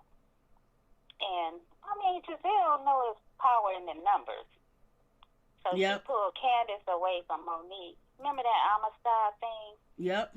She got her to turn on Monique, kind of. And then going back telling her stuff. Telling the group or Giselle what Monique was saying. Monique fell for it when Giselle came to her like she gonna befriend her. And I was like, I don't know why they fell for that. But she did the conquer and divide. She sure did. She sure did. She sure did. And Wendy was sniffing around seeing who was the... Wendy didn't like Monique from Jump Street when Ashley brought her baby and Wendy couldn't bring her baby. And she seen the real life of a black woman that got it going on, got 4 houses, and she can invite y'all to come in and got space for y'all and then throw you a big show. You know damn well Wendy was hating and jealous inside. Yeah, Wendy came in playing a game too, though. Yep, she did. But she trying to keep that bag too, like you said. She needs that money. She need that money, boy. She need it. She'll be on the streets. She'll be on the street. Too. Candice trying to. She know that she would have been a. I don't know. But I just hate Monique beat up the wrong one. That's what everybody says. Giselle. She should have grabbed Giselle, not Giselle scared, because she want Monique stopped. Because she knows they let her fight. She next, her and Robin next. But, I hope I know. It makes you so sick because they just... so mad. It makes you so sick because you got 3 ladies trying to force somebody to do something. You have a right. This is called freedom. This is called the right to choose. You can't force somebody not to be their friends and then you're going to try to ice them out and dog them out. Who are you? Who are you? Yeah. Because, on Married to Medicine, remember when Mariah and Toya Yep. They got into it. That fight was just as bad. Yeah, exactly. And they recovered. They didn't get kicked off. Exactly. And then Portia and what's her name? Kenya. Kenya got back up and dusted herself off. Yeah, but Monique really dragged Candice. Well, nobody's scared of Portia. But Monique really, did the 1, 2, 10, 7, 8, 10 on Candice. Like, if anything, Candice should have been like, you know what, baby girl, I want you to come back so we can get that head up. Yeah, Monique was doing too much, though, even before the fight. I don't know why she was doing that to Candice. She thought she was in good with the clique. And that's her downfall, too. Is thinking she was good with the clique, because the clique done turn around and basically trying to get her out of here. 1 minute they cool with her, the next minute, oh, get her out of here. She's uncontrollable. She's an animal. You got Giselle with the bodyguard and everything. They flipped the script on Monique so quick. Boy, we didn't even have time to blink. That was the door they needed. That's all they needed. That's all they But you needed. say they don't like neither one of them. They don't like Candice, Karen, or Monique. Nope, they don't. And then they like Wendy, so it's just like if we can They probably bully. wouldn't like her either if they had a chance. Yep, if they want to bully. And so they're trying to bully Karen and trying to, make Karen feel bad like she's too old to be here and talk all that ish about her. And try to isolate her, take her out the picture for the hats to make her feel like, oh, she's the older one. You got Wendy talking about, oh, fragile bones. So they're slowly throwing these shots at Karen and trying to let Karen know that we coming for you. That's what they're doing. And I think they got together after when she did that about Jamal living in her phone. Yep. They got together that way, and they got together on that get back. Yep, they did. They got her back with icing her out of that shoot. But she handled it good. Karen handled it real good. She's like, I don't care. I got a wig. Yep, facts. She's like, I got a wig she got line. a cooler head. She can handle them better than Monique and Candice. Yep. That's Monique's been doing so good, but I guess she was at her wit's end when it came to Candice, and you never give your enemies what they want, and that's what they wanted. Giselle and Robin wanted that, and Wendy wanted it too, because she saw Monique and got her shit together doing this and doing that, and a fan favorite, and people got her back. She didn't like that. She didn't like none of that. She didn't like because she's struggling. She's struggling in that $1.5 million house that she probably only paid 30, maybe 5 on it. You know what I mean? And we don't even know if it's in her name, because she got student loans, he got student loans. So who's the house name in? Is it her mother's name? Who is her house name in? That's the question. Well, she probably, it's probably in her name, because if they make that kind of money, they might have, they allow so much debt. She don't make that kind of money. She don't. She's a professor, and she barely makes $90,000 a year. And the husband, allegedly, he hasn't been to trial in years. Oh, well, he got a lot of filming time in. He get a lot of film time in. I missed the earlier part. Did you say something about Candice not coming back? Well, it's rumored that she might not be coming back because of all the drama. That's one rumor. The other rumor is she got fired, but Andy said he loves the cast and he wants all the cast back. So I think the ball might be in Candice's court, whether she's going to come back or not. Because now I don't think she's so good. I don't think she's too good with Giselle and Robin right now, because Candice got on Instagram and spilled the beans about everything that went down between Monique, who was involved with trying to bring, Monique down. So I don't think that she's in good light with them, but they will play on the reunion like everything is all good. That's what they're going to try to play. And Candice is not going to speak up again like she did on Instagram, because Monique assaulted her. So allegedly at the reunion, when Monique addressed the situation of them trying to bring her down and try to say that the baby that Monique recently had is not her husband's, they're all going to say that's not true. And when it was at Andy's, baby shower party, and it was plotting against Monique, or basically coming up with a way to get at Monique, they're all gonna deny it. And so therefore, if they all deny it, then there's nothing else that you can keep talking about. That's what I heard. I don't know if it's true. I won't know until I see it for real. We won't know it's true until we all see it with our own two eyes and hear it from our own ears. Well, I think Andy probably don't like those tweets, because I think that's why he didn't really make Marlo a housewife when she said that. Yep. Slur. Yeah, he your said facts. the same thing about Nene, that he'll let her come back, but they just reduced that salary. Mm-hmm. And that's the way of getting them not to come back. So that might have happened too. Thank you so much. Where you calling from? Hey, I'm calling from Michigan. Michigan. We got 2 people calling from Michigan. Your name again? Lois. Lois. Thank you, Lois. Much love to Lois. Thank you. You too. God bless you, sister. You too. Thank you, sweetheart. Oh, it's so sweet.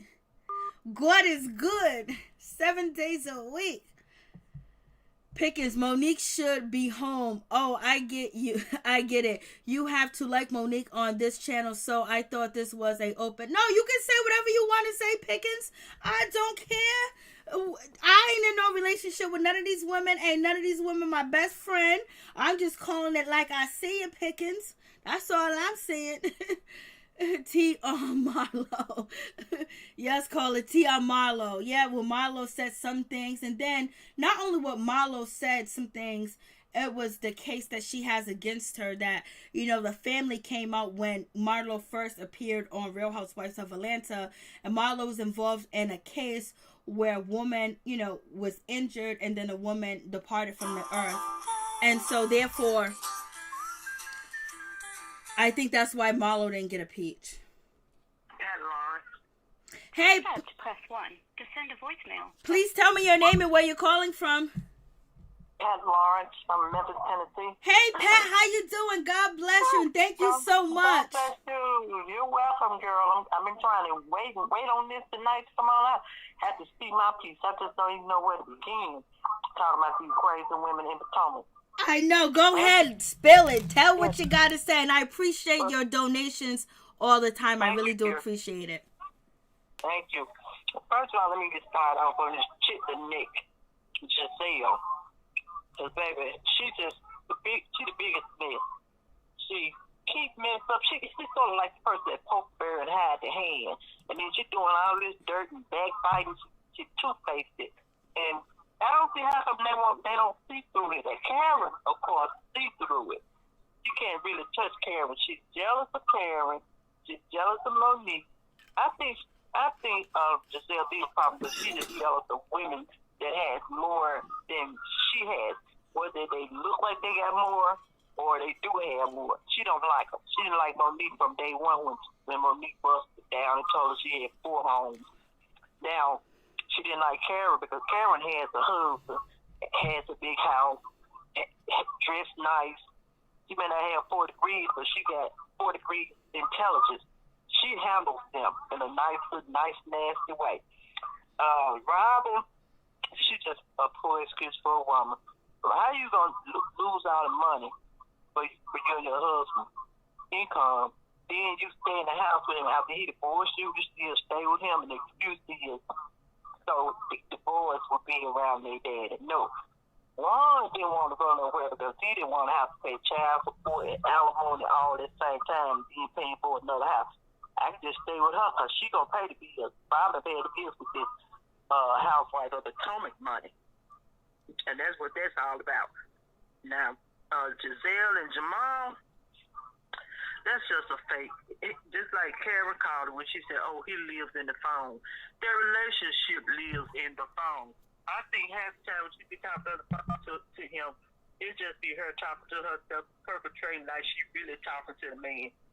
That man, Jamal don't want her. He don't want her. I'm not even, hate to say it, but I'm not really sure if Jamal is just a husband or a man or a woman. I don't know what he is, because he just got it going on. He wide open down there in Atlanta.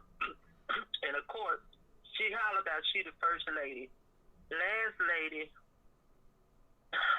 never being lady is more like it. And she never been a lady of church because he's always been out there wild with every woman in the congregation and every woman in the street and every woman and every man and whatever the case may be. He don't want her own children can't stand their dad, and that's their biological father. They can't stand him.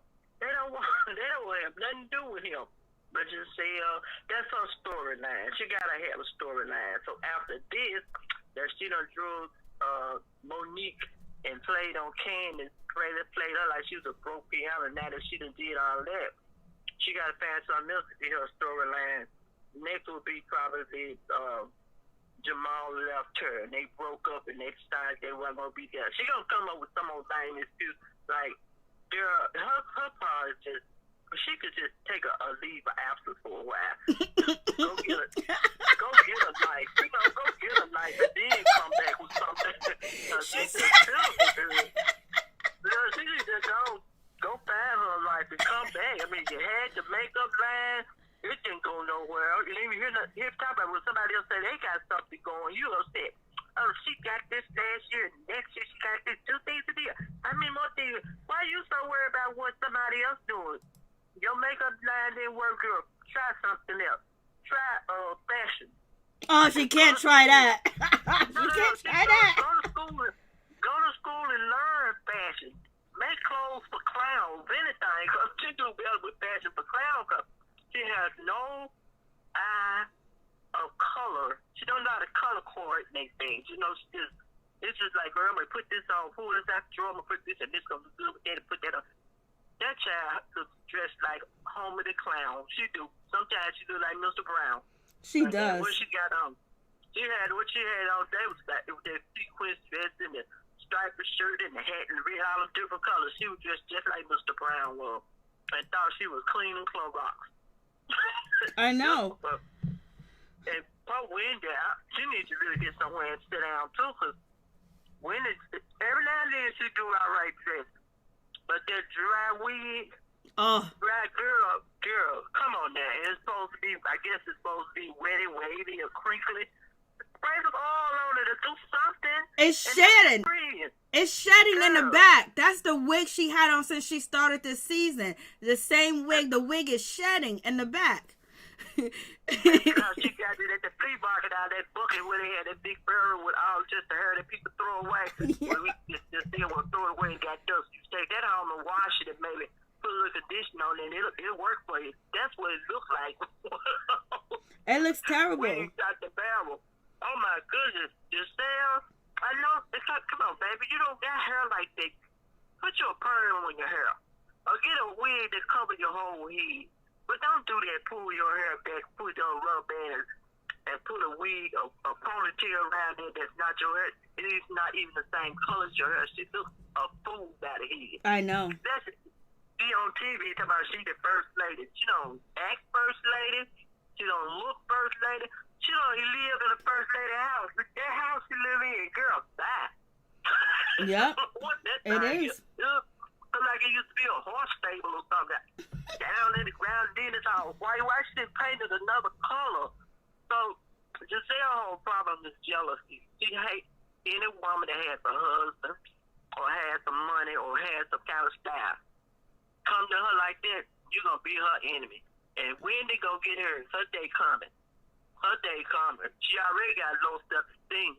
She going to be one to go commit suicide when Giselle get you talking about her. And Rob that poor little funk had to run up behind Giselle like she put some Google dust on her or something. Put something on her.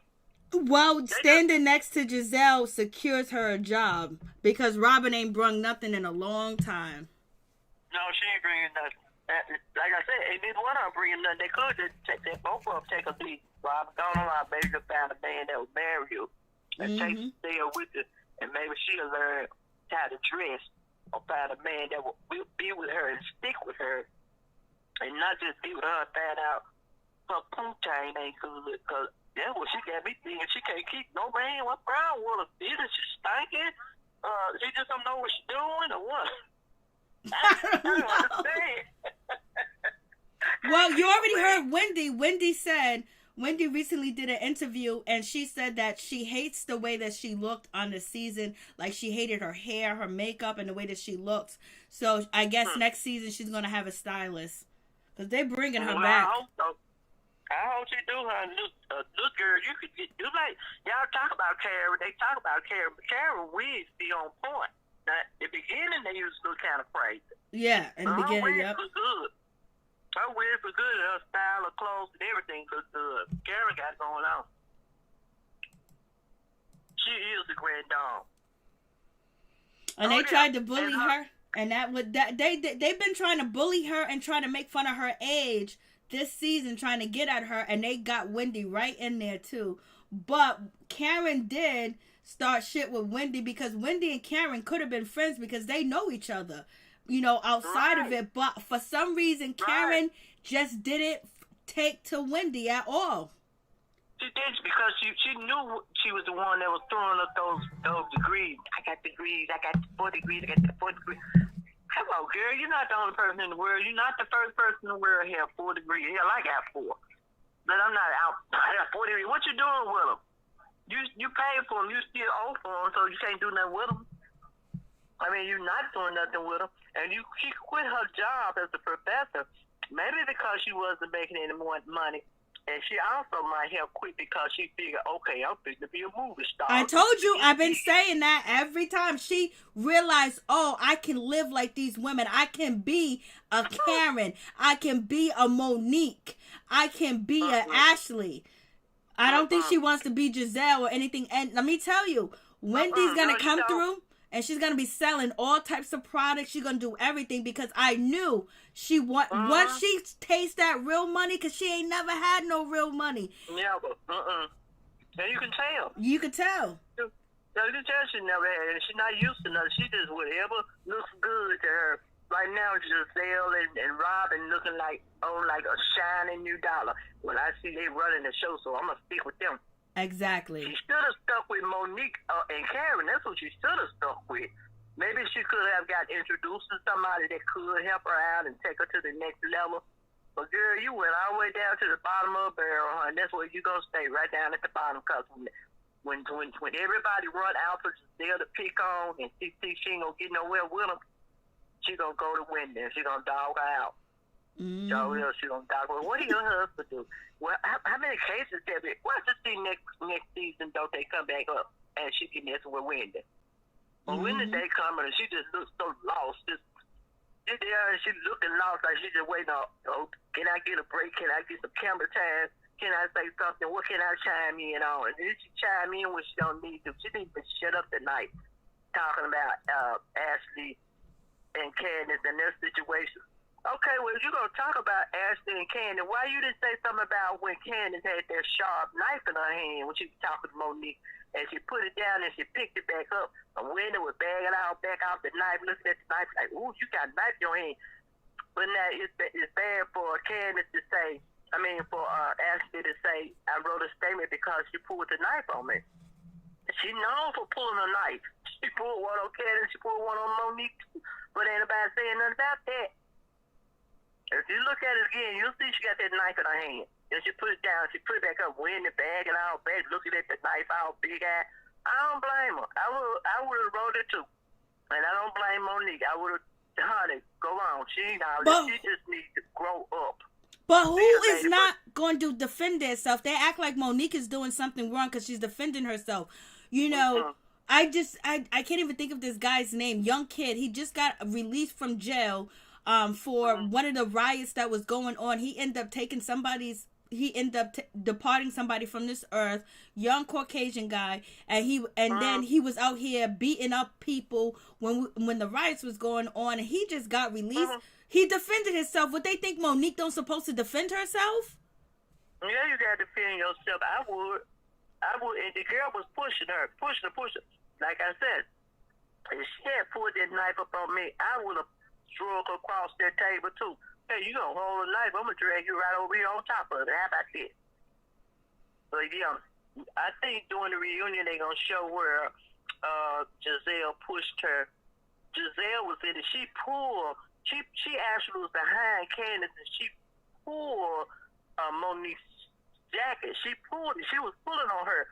And that's when Monique figured, okay, you going to pull me over here. I'm going to start swinging. She didn't know all them hands was holding. I don't know who holding me. I don't know who tried to fight me. Well, I don't blame her. She just went crazy. Got them popped in. She should have put them big knots on Candy head. It should have been some big old knots on her head. Lord, you going there. It's a big knot. They were wrong for fighting. But, you know, don't write a cash. Don't write a check your butt can't cash. You know, you don't know how to fight. You going to sit there and let these just stay on them eggs you on. But what about this? What about that? And she sit up there just taking it. I'm like, girl, grow up. You're not no baby. You're a grown woman. All these little chicks up. Now, that's what she should do. That might make her a little money. Candy. She could come out with some pre-folded napkins folded like a little diamond so she can just tap right in her middle of her eye, right in her corner of her eye to try. Tears, you are so messed up. You're worse than me, Lord. You're worse than me. I'm telling you. Okay, baby Jane, I appreciate you, girl. You have a good holiday. You and too I'm as be well. I'm looking and listening. Okay, Love you, God bless. all right, bye-bye. Good night. Anybody else calling in? Anybody else want to call in? Know when to hold them and know when to fold them. Amen. You got to know. I just wish Monique would have never even put her hands on Candice, because basically now, you know, with the situation with Monique, the whole story, the whole season's been based off Monique. Monique did this, Monique did that, Monique and Karen, and basically dragging her through the mud. So she gave her enemies ammunition, and that's just really a sad situation, because you never give your enemies ammunition to use against you. And as soon as they got the ammunition to use against, you know, Monique, they used it fast in a hurry, but she gave it to them. You know, I would have walked away from Candice. I would have been like, I already know that you know, Candice can get dragged any day. And Candice, you know, shaking her head and doing all the other stuff, I just would have walked away, because I wouldn't have been able to give them that ammunition. No way, no how. It's just like when a man is with a woman and he's cheating on a woman.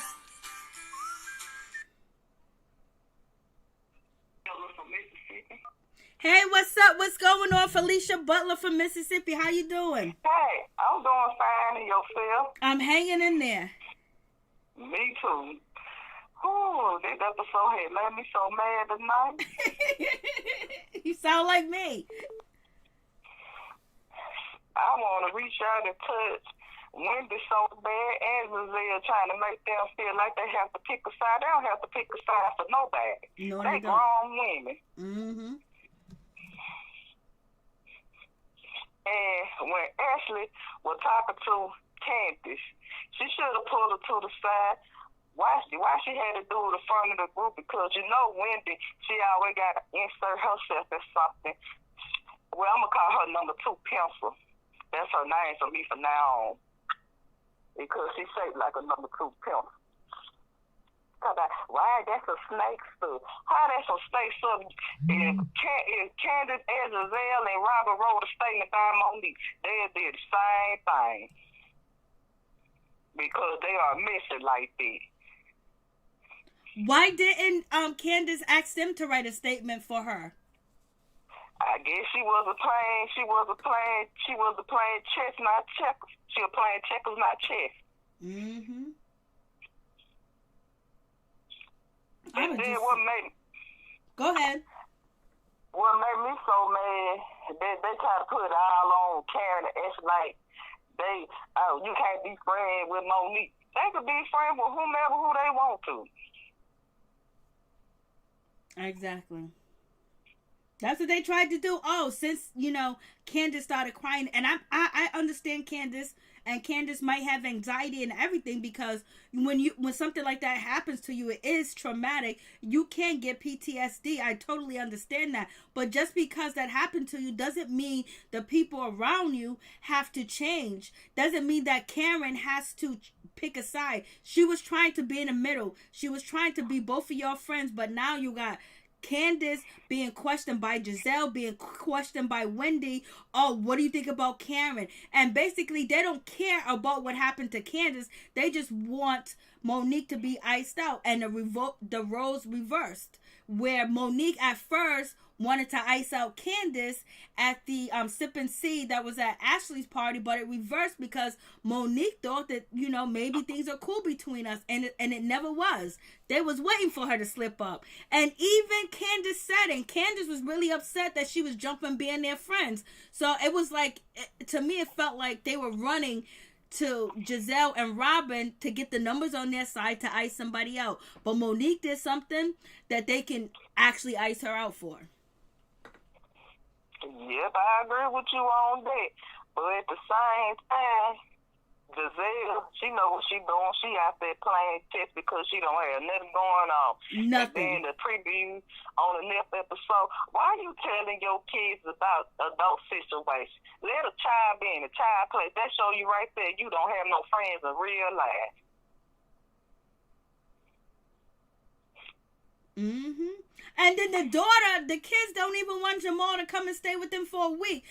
Excuse me. And also, I forgot to mention, Giselle was like, I talked to Jamal 7 days a week. I talked to him all day. Every time that you called Jamal on this season, he didn't pick up the phone. Only maybe once or twice he picked up the phone, but most of the time he didn't even pick up the phone. You guys can't see each other because he's too busy. He's scheduled here, he's scheduled there. So you gonna tell us that you talking to Jamal every day? Come on, Giselle. Why are you playing games?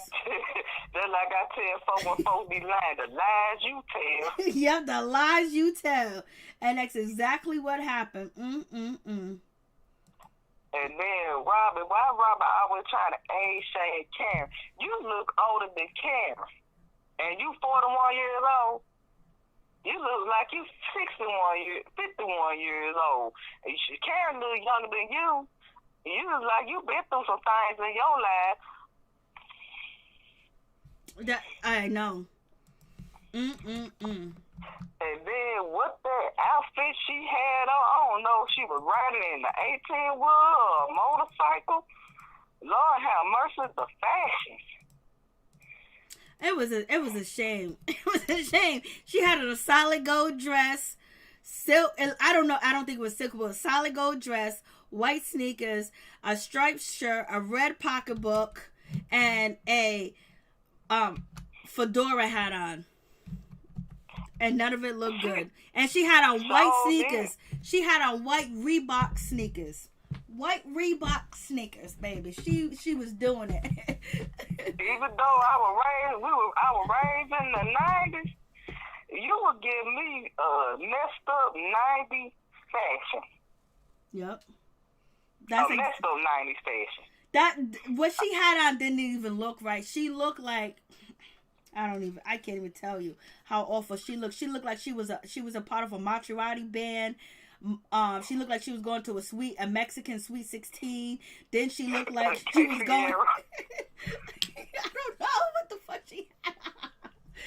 That was awful. And then she had on a Liberian outfit with the. I was like, come on, Giselle, what's going on? Like, I think she got to be playing games with us. Like, she can't really think that this shit looks good. I don't know what was wrong with that woman. Robin. I'm not saying that I'm the best fashion person in the world. I know that a disco dress do not go with cotton. Facts. Disco dress. That's the word. Disco dress. I was saying solid gold. Disco dress. Oh, Lord. I don't know what she was doing. I have no idea. And then she walked around with that big old ponytail. You know, when you go to the store and you buy synthetic hair, you get the long one that's like probably I think it was maybe like 90 inches, and she just tied that shit around her head and put bobby pins in it and called it a day. It's just like you go to the hood hair store, you get that long yakka hair for $5.99, and you got the 4B, the 4C. That's and what she your got. hair is a 4B, and your edges is it's a 1. That I don't know what the hell that was. Excuse my language. And they trying to talk about, Karen got a wig. Karen don't tell y'all what her offensive is because all y'all want to do is poo on her. Yep. They use it against her. They use it against her and try to read her later on with it, you know? So that's the same reason why she don't want to say nothing. And you be like, damn, Giselle and Karen really know each other, but that, you know, Karen be throwing a lot of shade at Giselle, and she has. But it wasn't as so vicious as this season was real vicious towards Karen. That usually it was back and forth, but it was just to get into hit her where her marriage hurt at, and then hit her in her age, and then also isolate her because, you know, when they played the joke on Wendy, they didn't even involve Karen in the joke. So that's another form of isolation that they've been trying to do to Karen, and people see it. That's why Wendy Williams came through and was like, "What's up, Karen? Come to my show. We're gonna talk about this shit." And then Wendy, I don't know, is a bird gonna lay on it, or I could light a cigarette and just thumping on her hair, go on fire. It's a damn. It's a damn shame. It's a shame. It's a shame that, you know, the older women, especially like, you know, Robin is an older woman. So is Giselle's an older woman. The first thing they should be trying to do is bring these two ladies together and try to have a peace summit, try to connect these ladies and not bring the police in, and try to make a better situation out of that, especially with us going through everything that is happening. They're only adding fuel to the fire. Like, they should, if they're supposed to, especially Giselle is the HBIC, that's what Andy put her up to. She should try to bring calm around the group and amongst the group, and be an advocate for them ladies to forgive and come together, because she's supposed to be what? A Christian woman. She's supposed to be what? She's with a pastor that's of the church, but she is adding fuel to the fire. She is not trying to solve the problem. She's making the problem worse. And you would think that she would have some skills as a last lady or a first lady to bring peace into the situation, but no, they want to dog and stomp out Monique. And there's a lot of people that have been in situations that made mistakes, and sometimes they lose everything, and sometimes they don't, because somebody give them forgiveness, and you don't get that from them, especially when you're claiming that you're a Christian woman. Ain't nothing Christian about Giselle. Nothing Christian about her. Yeah, we all made mistakes in life, because I made a mistake when I was 18 years old. And I always miss my personal life when I talk to you. Like, when I was 18 years old, I was committed as being a felony. Thank God that it had dropped all the way down to the misdemeanor. I was in the same situation as Monique. See, and that's what I'm saying. Because one mistake can cost you your whole life and everything. And they don't understand that real people are watching this show. Real people have made mistakes. Real people have had tragic things happen to them where they react out of anger. They react out of just whatever they're going through, because sometimes you don't know what a person's going through, and now you're pushing that person, and now you get the fire from that person, but they truly made a mistake. Even though Monique didn't say that she was sorry, but there's a lot of women and men that have made mistakes, and once you get a felony record, that really hinders you. You already got strikes against you because you're black and you're a man or you're a woman, but yet we're gonna see these black people on TV saying, let's put this woman in jail, let's get her locked up. You know, they're not saying them in that particular way, but they're trying to dog her out, and that's the last thing you need to do, is try to give. We already have strikes against us, but you're trying to give her a criminal record. Monique will be okay, but the regular public is seeing this, because that could be you, that could be your daughter, that could be your niece, that could be your nephew. Do you want them to have a felony record where they can't possibly get financial aid, they possibly can't get work, and they're quick to shut the door on them for any reason? They shut the door on us because of what we look like. They shut the door on us because of our first and last name. Hey, Sky Nunu, thank you so much, Information Man. Please go check out the Information Man show. Go show him some love. Information Man is in the building, baby. See, but luckily you got a second chance, you know? It's so terrible. I was in the same situation where Monique, I was 18 years old. The charge they gave me, I was in Louisiana. The charge they gave me, they tried to commit me as a felony. Thank God that I had a good lawyer and a good judge that they dropped all the way down to a misdemeanor.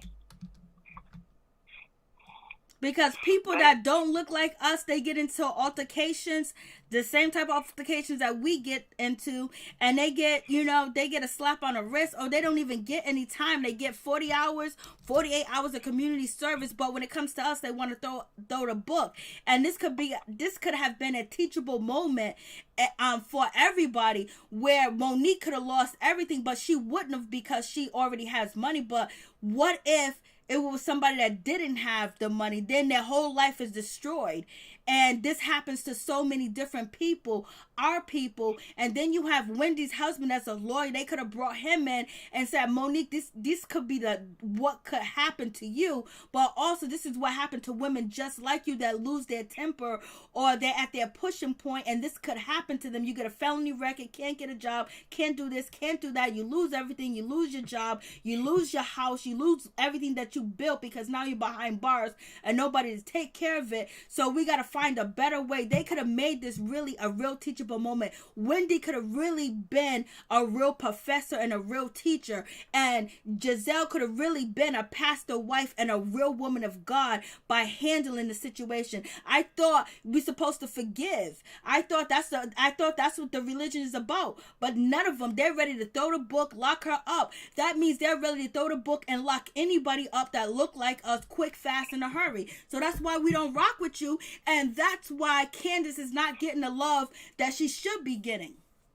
That's why I didn't rock with that when she had put the law in it, because they had bring back so many memories. Mm-hmm.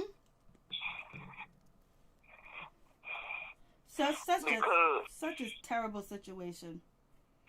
They could have really made this some real shit. They could have really made this real TV. They could have really made the consequences of Monique. What about if you didn't have the shit that you had, how Monique was homeless at one point and where she came from, and she would have been locked up and she wouldn't have been able to get a lawyer. She wouldn't have been able to have people writing statements. They could have really put that out there on her. And what about the women that do the same thing that you did and got involved in an altercation? They don't have nobody to turn to. They could have brought Wendy's husband and Eddie to bring in the law situation, but they totally dropped the ball on this situation. They could, and then I blame the cats too as well. They could have really taught some shit. They could have really taught love, but they didn't. No, they did not. And Wendy wasn't trying to hear Monique.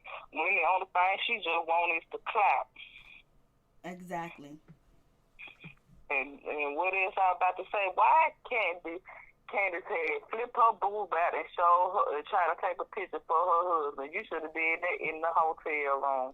But that right there shows you that's how she could be easy manipulated, how easy she's a follower to these women, because they didn't do that because they knew better. They knew that's not what to do. So they ain't really trying to teach. They ain't really trying to help. Candice, they playing you and they play Monique, and now they got y'all out here in the street looking crazy and having people fighting over, oh, Monique this, oh no, Candice this. They just dropped the ball for real. Yeah, that episode made me so mad. I just can't wait to witness the episode. It probably made me more mad. I was so pissed. So pissed. And I can't wait Monique come through there and Karen pulled a Shawna O'Neal, left her own party. Yeah, Karen said, I already paid for it, so I can leave. she pulled a Shawna O'Neal. Yeah, I just saying that was too. They should have took it the other way. But you waiting on.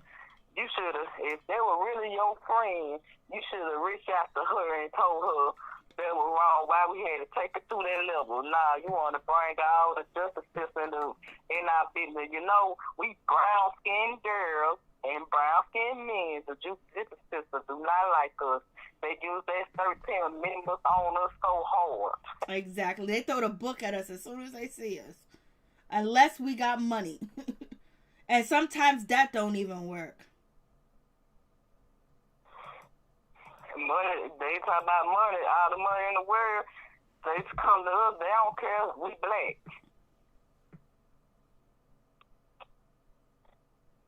Because me as a black woman from the South, I know that from my experience. go just sit in the courtroom all day, just listen to case. And the first thing they want to do is throw the book. People been throwing the book at us. We're going to throw the book at each other and not understand the ramifications and what could really happen to us if we go before the court. Monique, okay, she got money and she'll be all right and everything else like that, but everyday people watching this show, and this is why they feeling a certain type of way about that situation. Yes, Monique was wrong, dead up wrong, and it made me so mad that she gave her enemies Giselle and Robin a storyline and something they can use to dog her out. But also it shows you how rotten and how low down and dirty Giselle and Robin are, where they are upset and mad because somebody is trying to defend Monique so she don't do jail time. She just had a baby. They have no love. They have no compassion. And this is why Giselle's life is rotten. This is why she don't have a real man. This is why her business fell apart. This is why it's been liquidated. And the reason why Robin can't catch a break, because she's evil inside and they got bad hearts and they want to see dirt and evil things happen to other people. And this is why they can't grow. This is why Robin can't flip houses. This is why Robin is not going to be able to sell them hats. This is why Robin don't pay her taxes and messing up, because of their energy that they put out there is coming back to them in their personal life, and they don't get it. They're in front of millions and millions of people throwing out this behavior to put, to nail a woman to the cross, to nail her to jail, when we know that she's not going to be fairly treated, when they know that we can barely get a job in some places. And Wendy was lucky to get that job, and this is why she's running from that job, is because she wasn't getting paid enough, because she's a dark-skinned woman, and she, and that's why she's not making that much money over there. All them other professors are making more than her. She ain't gonna bring that shit up and talk about it. And now she got an opportunity to be on the show with these ladies and see the money that they're making. She's running towards it, because they are not even giving her fair pay. And she got them 4 degrees, and I guarantee you she probably tried to get a job in them positions and she couldn't get it because of the color of her skin. Now imagine you, 4 degrees, you can't get the jobs that you desire or get the pay that you want. Imagine a young black woman with a felony record, or a young black male with a felony record. What do you think gonna happen? They gonna probably go to crime. So therefore they could have took this opportunity and changed it around and let Monique really know the consequences and what is actually they're standing for. And they stand for nothing. And this is why they are having turmoil in their real life. Yep, I can't wait for the reunion. Allegedly, Monique got receipts. We gonna see, baby. We gonna see. It's a damn shame. It's a damn shame what these ladies did. It's a damn shame the way that they're behaving. You thought Wendy, I thought you was going to come through and be more professional, really understand. You talk about politics. You're over here a commentator here and there. You talking about you want a seat at the table, but yet you're trying to put somebody under the table and you are mad because somebody's trying to get somebody from under the table? Girl, you are a whole fraud. Wendy is a fraud. Go back to John Hopkins University. She's a fraud. Giselle's a fraud. Robin's a fraud. Quick to want to put a woman down in jail. Who haven't got an ass whooping before? I got an ass whooping before. You lose some, you win some. Just like what they do say on Friday. And it wasn't like she was bleeding. It wasn't like she was cut up or anything else like that. And I understand her anxiety and I understand how she feels, but even have a mother as a psychologist, a psychiatrist, these ladies with all these titles didn't do nothing to make the situation better between Monique and Candice and bring them together and show that black people can love each other, sisters can love each other. They didn't do none of that. They just made it worse. They look bad. They look horrendous. They look terrible. And then on top of that, they're trying to take the support from Monique, which is Ashley and Karen, and they're mad because they don't want somebody to write a statement to help her out. They're fugazi. They must don't know what the definition of character statement is. No.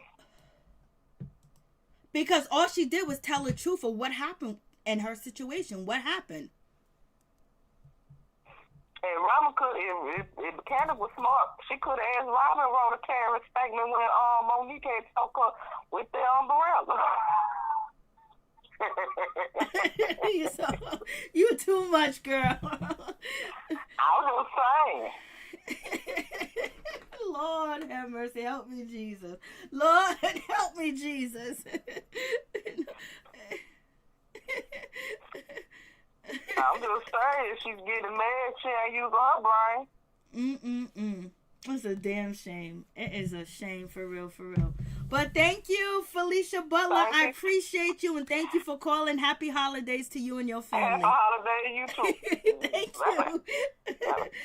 Hey, Thick Girl 40, how you doing? Giselle says her and Jamal have a reputation you uphold. She's ranking about sucking his. Yes, I know. That's what I'm saying. That didn't make no sense for her to be talking like that. Like, what are you talking about? Facts. And then on top of that, they're not even married. They're not even cohabitating. They are fornicating together, and he's committing sins. And Giselle is out here talking about all the sins that Jamal is committing with her, whether she's telling the truth or not, which don't make no sense. And if I was a part of that congregation and I was there Wednesday, Thursday, Friday, and Sunday, I would be like, Pastor, this ain't right. Pastor, this ain't right. Please tell me your name and where you're calling from. Hi, this is Who is it? Folks. Grown folks. Hey, grown folks, people. Where you calling from? Grown folks relationship. I'm sorry. Yes. How you doing? I'm doing good. Yourself? I'm great. I'm doing great. I was just listening to the young lady. And, as I was reading here, I was reading about Giselle. Giselle, I think Candice, Monique, what's that other lady name? Wendy, are sorority sisters, or AKAs. And I said, that's probably one of the reasons that Giselle is trying to play nice with Candice now. That's, but they don't even, yes, you, like you said, she's trying to play nice with Candice because she don't like Candice. They never like Candice. And it's sad to see how they're using Candice to fight their battle against Monique instead of doing the right thing. That is, really, really terrible. But yep, they are AKAs. I believe they might be in the same fraternity. And I like what you said, because Giselle, she always claimed to be a first lady and everything. And I like what you said when she's supposed to be the one to try to bring the peace as a first lady. But what can the first lady talk about oral sex that she, sucked her man off the morning of and everything? I've never heard anything like that. Facts. I know Jamal, and I know Giselle from back in the day when he was at the church, at the little small church when he first started out. And Giselle has always been a wild card. She has always been a wild card. And I hate the way that she came for Karen in Ray's marriage and everything, because Giselle used to be a mistress and everything. She used to be a mistress. So I'm wondering, how is it that you can continue to attack Karen about her age in her relationship when you had your neck done, you had your face done, and all of this to make yourself look younger and everything? And, back in the day, you were a mistress. You married Jamal in 2002 and divorced him 7 years later and everything. And I'm like, come on now, Giselle. Everyone know who you are. And everyone know who Jamal is and everything. And she keeps on saying, the pastor, that's a word that she used so fluent. And it's a disgrace. It is a Grace, because you want the women on the show to respect Jamal. But Jamal has not even respected Jamal. Yep. You know, having all these babies and everything, and you trying to cover him. And, you know, what kind of first lady live in a house with no garage? That tacky house. Did you see that bathroom before they renovated it? Yes, I did. And everything. You know, and I'm just like you said, they jealous of Monique because Monique don't talk the talk, she walk the walk. She has money, she has a good husband, she has property, she's intelligent and everything. And Giselle is just, you know, just like an old bag lady. You know, she's just like an old bag lady with those Wendy Williams legs she has and everything, with that bad weave that she has on. And I remember when she laughed at Karen, when Karen's wig was slipping off. Yep. And I'm like, you know, you laughed at Karen, but every time someone says something about you, your attack dog, Robin, jump up and start barking for you because she, you know, she's trying to play all bad. Robin is like, okay, I got hands, I'll do this and I'll do that. But she would not step to Monique or anything. Nope. And, you know, I'm just so done with Giselle and Robin and Wendy. You know, I can sort of tolerate Wendy a little bit. I really can tolerate her a little bit. And I can tolerate Candice a little bit. But when you see two women, adult women, like Giselle and Robin, going on the attack of everybody on the show, you're trying to attack Karen, and Karen is not going anywhere. You're trying to attack Monique, mainly because you're jealous of what Monique has. When you come to Monique's house, you try to pretend like her house is not good enough for you. They did. You walk in there. Facts. Yeah, you walk in there like you have all the money in the world. And look at your house, Giselle. Look at your house, Robin. You know, and it just, you know, I find that so ironic that they could do each other like that. But, you know, for a paycheck, yep, they'll do anything for a paycheck. And Wendy's here for that paycheck now. She done quit. She's going to quit her job to get that paycheck, and she's going to start selling everything. She's going to sell the whole world. You watch. Yeah, Wendy just about ready. She reminds me of Kenya Moore. She reminds me of Kenya Moore. You know, scraping the bottom to get to the top and everything. She'll do anything to get money. And if anything, I would have kept my job because Bravo is not promised to you. Season after season, they change. They change and everything. You see how Candice is fighting just like crabs in the bucket. She's fighting to stay on the show. First, she's a victim. Then she apologized and own up to it. Then she's a victim again and everything. And, you know, Robin has no storyline. At all. Other than Giselle. Robin and Giselle has no storyline. Her storyline is Jamal. If I pay Jamal to come on here, then, you know, maybe that can extend my storyline. But she lied at Cynthia Bailey's wedding like Jamal was at the hotel room to Andy Cohen, and she was going out. She got caught up so bad, and Karen just drug her and everything. I'm just so, I don't know why social media doesn't call out their lies. I just don't get it. Why they don't call out their lies? Because you know, it's just so bad. I remember when they went to Karen's house with the pizza and delivered the pizza to Karen's house to see if Karen really lived there.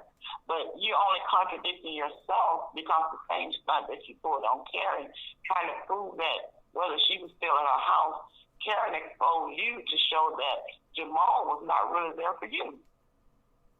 And it's just, you know, it's just so sad. And, you know, I was reading about Juan. And you know, his parents had passed. Yep. And everything. I'm not going to get into that. But, you know, to me, Robin is more like a mother to Juan. Exactly. You hit that. You know what? I didn't know where you was going with that. But that thought or that feeling crossed past me when the 2 episodes ago. But what you said, that truly right there is the truth right there, what you just said. She acted more like a mother to him and everything. And I'm like, oh my goodness, because there's no chemistry. You know, like a man and a woman between Juan and Robin. I don't see any chemistry. I don't see any love. I don't see any affection. I see nothing with them. And I really don't see Juan being a great dad. Just like I don't see Jamal being a great dad. Like Karen said, Jamal only lives in Giselle's phone. His kids has no relationship with him. Exactly. You can look at when he comes around those girls. Those girls are just so standoffish. To their own father. Their own father. That's crazy. Yeah, and he's about to get exiled from the church. They're getting rid of Jamal. I heard that. I think Felicia Butler said that last week. I heard that. That they're losing money at New Birth. Yes, they're losing money because of all that he got going on. And that's why he chose to come on Bravo, because really he don't want to be on there. But he thought if he come on Bravo, the people would be more accepting of him and give him a chance. But Jamal is getting ready to be replaced any day. That's why Giselle is so up Jamal's butt, because she needs that storyline. Because when Jamal lose all of this, she gonna need some money. She gonna need it because the church is not. They're tired of Jamal with all these kids, sleeping with all his members and everything. The one he just had the baby, Latonya Odom, got a baby by her, and she's getting ready to write a tell-all-tale book about their relationship and everything. Whereas Jamal asked her to marry him, and Giselle knows that Jamal asked this girl to marry him. And there's no relationship with them at all. So I don't know. But tell me this: what do you think about the Real Housewives of Atlanta? What do you think about that? How do you think that show is going? I don't even know how it's gonna be, Lord. I'm hoping they give us something, but we shall see. I don't know. Maybe adding the 2 new people. They moved Nene out the way. Now they have, for it to get chemistry and for us to see things, it's probably going to take, some seasons. But it seems like the new girls are really keyed into the ladies. And, now they're selling sex. And it's so bad that you have, Tanya Sams leaving the show and refusing to film. And so that got to be real awful for her. But I guess they're going to bring their personal problems into the situation. Candy's going to be talking about some fake ass child support when damn well she don't need it. And I think we're going to see some of the main heavy hitters kissing. We're going to see a lot of kissing sisters. That's what we're going to see. It's going to be kissing sisters. Yeah, because Wendy did expose something that Andy told her. She said that Andy told her that he really wants Nene back on the show, but she don't want to come back. They really need her on the show and everything because of the fact that the show is not doing as good as it has been doing in the past and everything. And I think Nene is finished with that show. And I heard that they offer her a large amount of money to come back and shoot some episodes, and she refused to do it. And that's why Kenya Moore made up this story about Tanya Sam, and the person that was in the room with this person and everything, it was I guess it was a slice and dice scene that they made up and put in there, because the person that was in there with that person was Cynthia Bailey and everything. She was the one in there. That's why her and Mike are having problems and everything. And they just, I guess Kenya said, well, let me tell tell the story. Let me tell the story and everything. And she decided to put Tanya Sam in there to say that Tanya Sam was the one that was in there. But at the time, it was not Tanya Sam, that it was Cynthia Bailey, because she's the one who had the white shorts on, the white little outfit on there. And she was the one walking out the room because Cynthia couldn't handle her liquor or anything, and it wasn't sex that was going on. It was oral sex that was going on, that the man was giving her oral sex. That's why the guy said that he never had sex with anybody or anything, because there was some money paid out to him. And he signed an NDA. He couldn't speak on it. I guess we shall see. We shall see. Whatever they try to hide, but yeah, they're selling the season to be really scandalous. And everybody that's been supporting the Real Housewives of Atlanta ain't about the scandalous stuff either. And then what about the girl the other night when Mike and Cynthia was on live, and the girl asked Mike, said, "Are you still coming out to see me and your son, me and the kids," or something like that? Yeah, you see that right there. I think that's a troll, because I be on a lot of, Instagram with a lot of celebrities, and mad people do that shit to the people that are hosting the live. They troll on it. Yeah, they do that. They do. I just did a video not too long, like maybe 9 hours ago, about that. Like, there's a lot of people that they would use their real page because they don't got no people on their page. They probably got like 3 people. And they would get up there and they'll be like, "Oh, I was with you last night. I saw you yesterday. I got your baby." Or, you my girl. You was at my house. And they just be trolling. And then the blogs will pick it up and run with it. Oh, my goodness. And they just believe whatever's put out there. So you got to be so careful, because people be lying their ass off. I mean, like, I remember a couple of times I was like, "Oh, this story's for real." I seen it with my own eyes, and come to find out, I did a little bit more research, and the shit was a lie.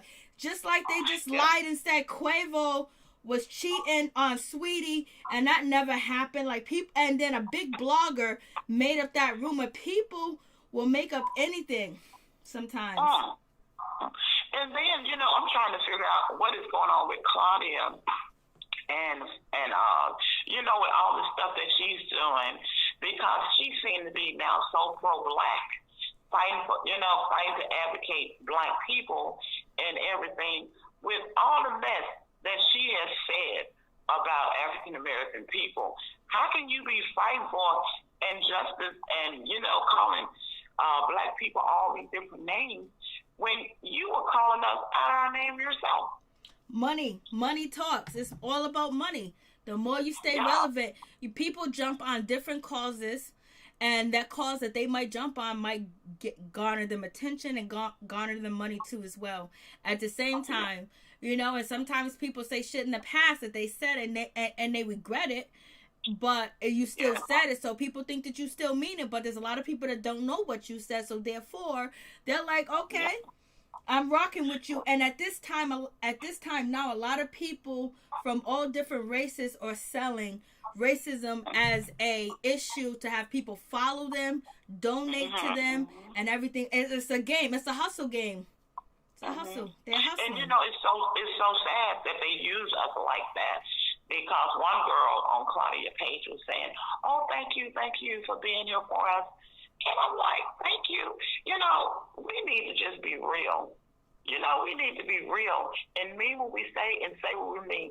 These people are not for us or anything. They are not for us. They don't like us, because I feel like once you say something as strong as what she said, there's no coming back from that. But you know what? People say things and they regret what they said, because I have said a lot of things that I regret, and people can hold it against me. But sometimes you just say the wrong thing. Sometimes you say things that you shouldn't have said, and you don't mean it. Then someone comes up to you and correct you and tell you that this is wrong, that's not right, or you learn some more history. But people do make mistakes, and we're forgiving to everybody else, but we're not forgiving to our people. Just like when it comes to the Candice and Monique situation, they're not forgiving. They're not being forgiving. But sometimes people deserve a second chance. And I think Monique deserves a second chance because as you're seeing, that Candice kept pushing her and pushing her. Every chance she got, she was pushing her and pushing her. And then those two green-eyed chicks were over there, blowing it up, making it bigger than what it was and everything until you pushed Monique so far. Every chance you got, Candice, she pushed her so far until anybody can get pushed so far. You can turn your back and walk away so many times until they can say the smallest little thing, you've had enough. And now you're going to stand up and say, look, I'm a person. I deserve respect. And you're going to respect me today. And what Monique did, she spread the whole crowd. And I can respect Karen for standing up for right. Like she said, I'm neither nor. I'm for right and everything. And I don't know what Ashley did. I don't know why Ashley would write a letter anyway. And that's my thing. Why she would write a letter. Because she was asked to. She was asked to. She was friends with Candice. And I don't trust Ashley. I really don't trust her. I don't trust her. Ashley wrote that letter to protect Monique because, you know what? Ashley needs a friend, and Monique is really Ashley's only friend. And Candice did a lot of shit to Ashley. Ashley did a lot of shit to Monique. And when everything was going against Ashley, you know who had her back? It was Monique. So therefore, if Ashley didn't do that for Monique, we will all be shaming Ashley. Because Monique had her back when everybody, Giselle, Robin, making fun. Robin was like, oh, your husband said he wanted to give my husband fellatio. You got, you grabbing my booty. You got Karen said that she was a victim and that she didn't want to be around Ashley's husband.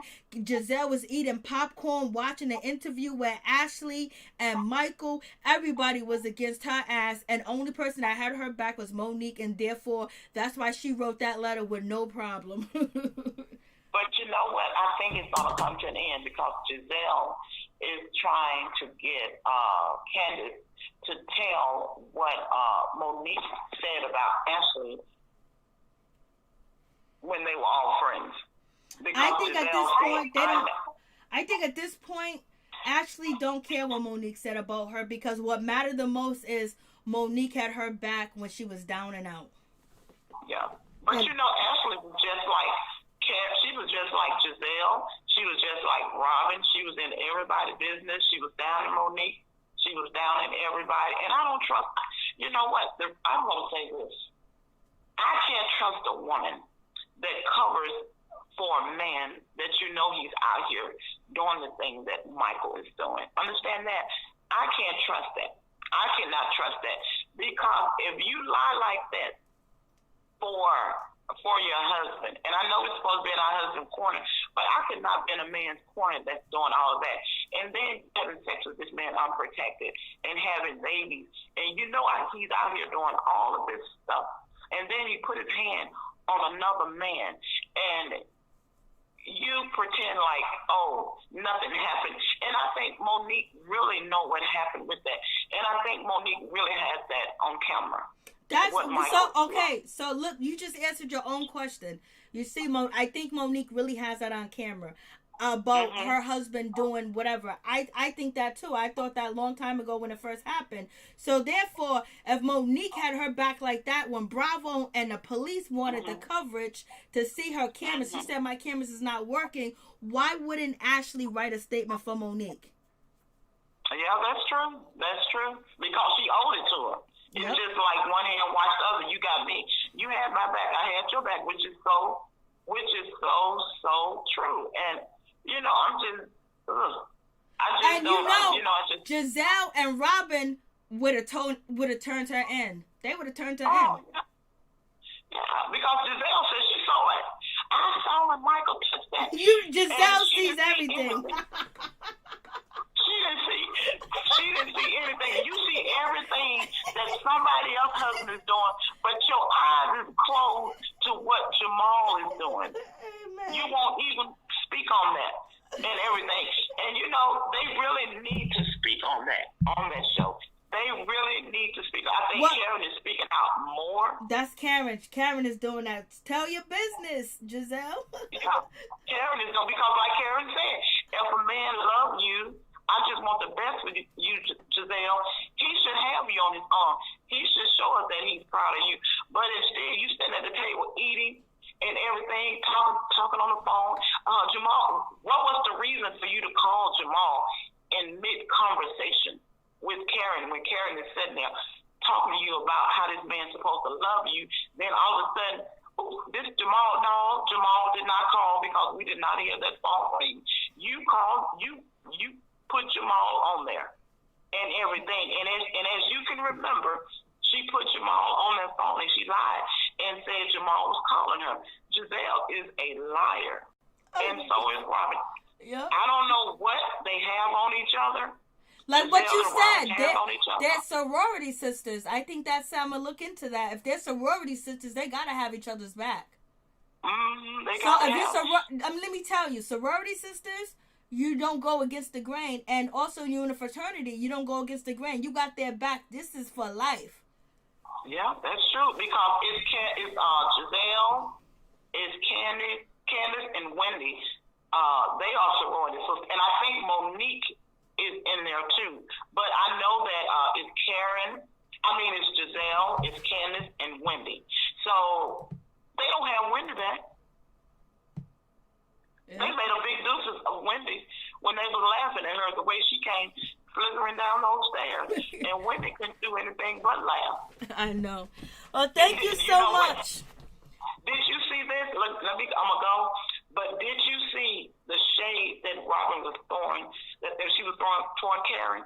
When Karen was slithering out that door, like Wendy was, Robin was getting ready to close the door behind Karen. You didn't see that, did you? I didn't see it, no. This episode tonight?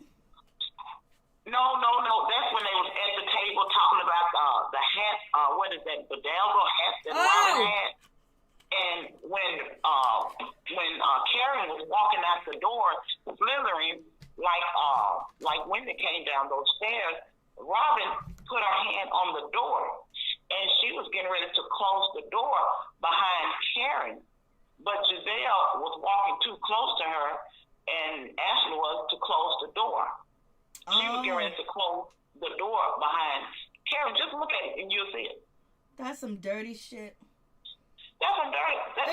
Well, you got some dirty ish from some dirty bees. That's what you got going on. Yeah, because that mess with Robin and Giselle, it's gonna come. It's gonna burst wide open. I can't wait. Everything. I can't wait till they all have their day. Monique is having her day. The rest of them should have their day too as well. Don't hide it. Don't sugarcoat it. Monique is going through it. I can't wait till the rest of them. Because when you have no mercy for someone's going through it, 9 out of 10 is going to happen to you, especially if you look like us, because the universe will make you pay. And you know what? The thing about Giselle, Andy Cohen loves Giselle. Shady black women that's being shady toward each other. And he met up everything that Robin and Giselle do. He loves it. I know. He loved it. And that would make it so sad when you see black women like that attacking other black women, when you see how they are attacking Monique like this and doing her like this, trying to exile her out, trying to make her lose her life from her children, trying to say, okay, she needs to go to jail and this and that, trying to do all of this. But Candice had a knife and everything, and no one is afraid of Candice, but you are afraid of Monique. And when Candice had a knife, not once but twice, but you're not afraid of her. Mm-hmm. Thank you so much. It's dirty. It's a dirty game, baby. It's reality TV. It's a dirty game. Somebody has to play it. When you watch reality TV, you see all the dirtiness of people use, but also when you just even into just what's going on in the industry, you see so many people that would sell their soul for anything. And you know, it was this statement that was made today on Instagram, and this guy made this statement. He was talking about intelligent black people. He said, we leave intelligent black people in their community with each other. They are raised up to be leaders. But if we take them and put them on our team, we can control them. And see, that's what Bravo is doing. They get all these intelligent black women, and they are using these black women. They're paying them so much money, and they are using these black women. And it's so sad. It is so sad the way they are being used. And they're playing puppet master with them. And Giselle, I'm just so, I don't expect anything less from Giselle but what she's doing. Because she's always, like I said, before she got on that show, she has always been like that. She's always been a snake. She always has been as she is. And it's going to play itself out. And someone is going to pick up. Thank you so much, sweetheart. I appreciate you. Grown Folks Relationship. Thank you for coming through. Grown Folks Relationship is in the building. Thank you so much, sweetheart. And I appreciate you. And God bless you and your family. You be blessed and have a great night. You too as well. Anybody else want to call in? There was some calls coming in, but I was taking out my braids, so I couldn't do anything. Yep. Where we at? We at 2 hours and some change. Yes, editing plays a part, but they cannot show something you don't do. These women are immature and selfish. You know what's worse than these women is the Braxtons. I gotta do a review on the last episode of the Braxtons. I'm feeling a lot better. Get back into, I don't know if I'm gonna do the Braxtons live, do Real Chance of Love live for Monday. But the Braxtons, Lord have mercy, I don't know what to say. I hope you guys checked out the last video of the Braxtons. Could you guys please hit the like button? It'll be greatly appreciated. I only got 61 likes and it's 107 people in the building. If I can get a like, I usually don't ask for likes. And you guys already know I don't be asking for likes. But I guess I am tonight. Thank you so much, Dorothy C. Thank you, I love your name, Dorothy C. Please tell me your name and where you're calling from. Hold on, I can't. California in the building. Oh, is it Bay Boy? Yeah, my channel got taken down, so I had to come under my old email address. Oh, my bad. I'm sorry that happened to you. Hey, Brown Sugar 504. What's going on, Bay Boy? How you doing? How you been hanging, baby? I've been good looking at these crazy people on TV. And you know what? Real Housewives of Potomac owe Monique some money for this whole season because if she went on Candice's ass, they wouldn't have nothing to talk about. That's facts. Come on now. This is getting kind of ridiculous. How long are we going to talk about somebody getting their wig pulled? She didn't even beat her ass like that. She pulled her fucking wig. You know what I mean? They acted like she had a blade. She hit her in the head with a Hennessy bottle. She went around slapping people at the bar. Oh, hold on. Your sound keep going in and out. Oh, I think because you're on speaker. Okay, there you go. You're fine now. Yeah, you were on speaker. But, yeah, they're acting like she, slapped everybody on the way out the bar, and she did all this kind of... She pulled her wig and hit her on top of her head like 2 times. Hold on 1 second. What's your channel's name? Oh, this is Dave Hart. Are you in the chat? That's you in the chat? I am in the chat. Okay. Yeah, Dave Hart. I told you to hang up so I could call in.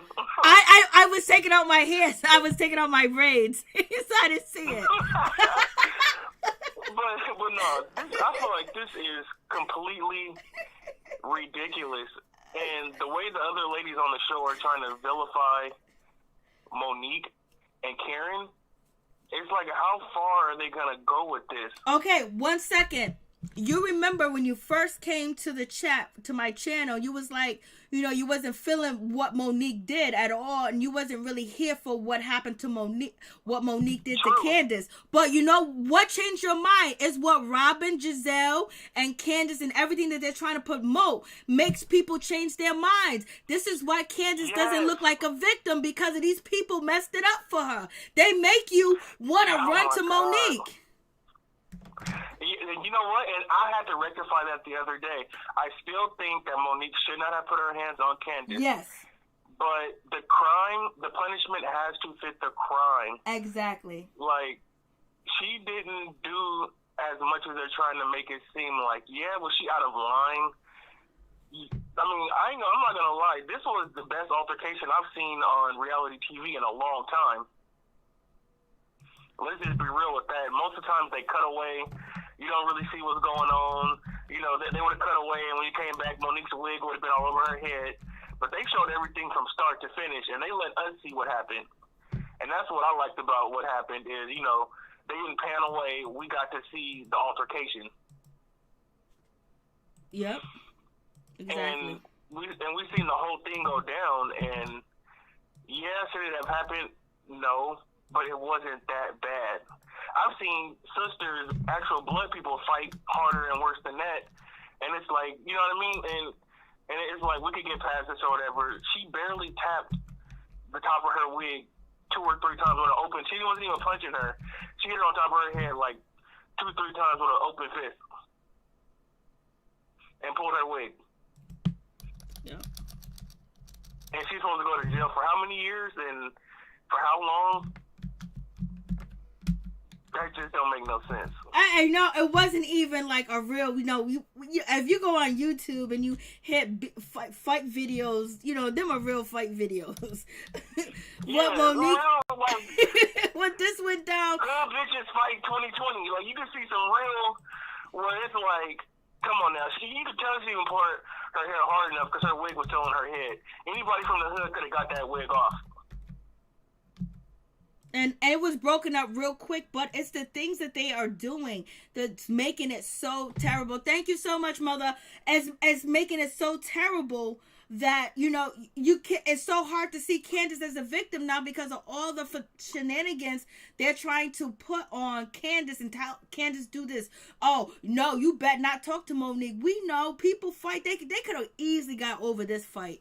The police didn't have to be involved. They could have, if these ladies all came together right after the fight, these ladies came together and said, put the cameras on, we gonna all sit down, we'll bring security, try to work the situation out, try to get to the bottom line of it. It would have been so much better, but this is their story. This is Robin and Giselle's storyline. Facts. Yeah, this is crazy. I'm gonna tell you something real. I told you this a couple of weeks ago with the Megan and Tory Lanez thing. I've been a victim of gun violence. I've been shot before on the street. I'm sorry to hear that. Yeah, I am too. It's America. No, but for real. You probably have PSD, right? Or anxiety? PTSD. I mean, a little bit. I kind of got over it. It happened a couple of years ago. But my point to bring it up is, I didn't even drag that out as long as they're dragging this out. I know. And you said that before. You said that you didn't even go to court. I didn't go to court. I didn't tell him who shot me. I dang near seen him a couple of weeks ago, and it was just like, oh, that's bro right there. So, you know, it's like, how far is she gonna go with getting hit on top of her head with an open fist? Like, at first I had a lot of sympathy for her. I thought the show was a classy show, and I didn't like the way that it was going. But she got the sticky notes on the dresser, the affirmations. Like, did Monique beat the sense out of your head? Did she beat your sense of self away?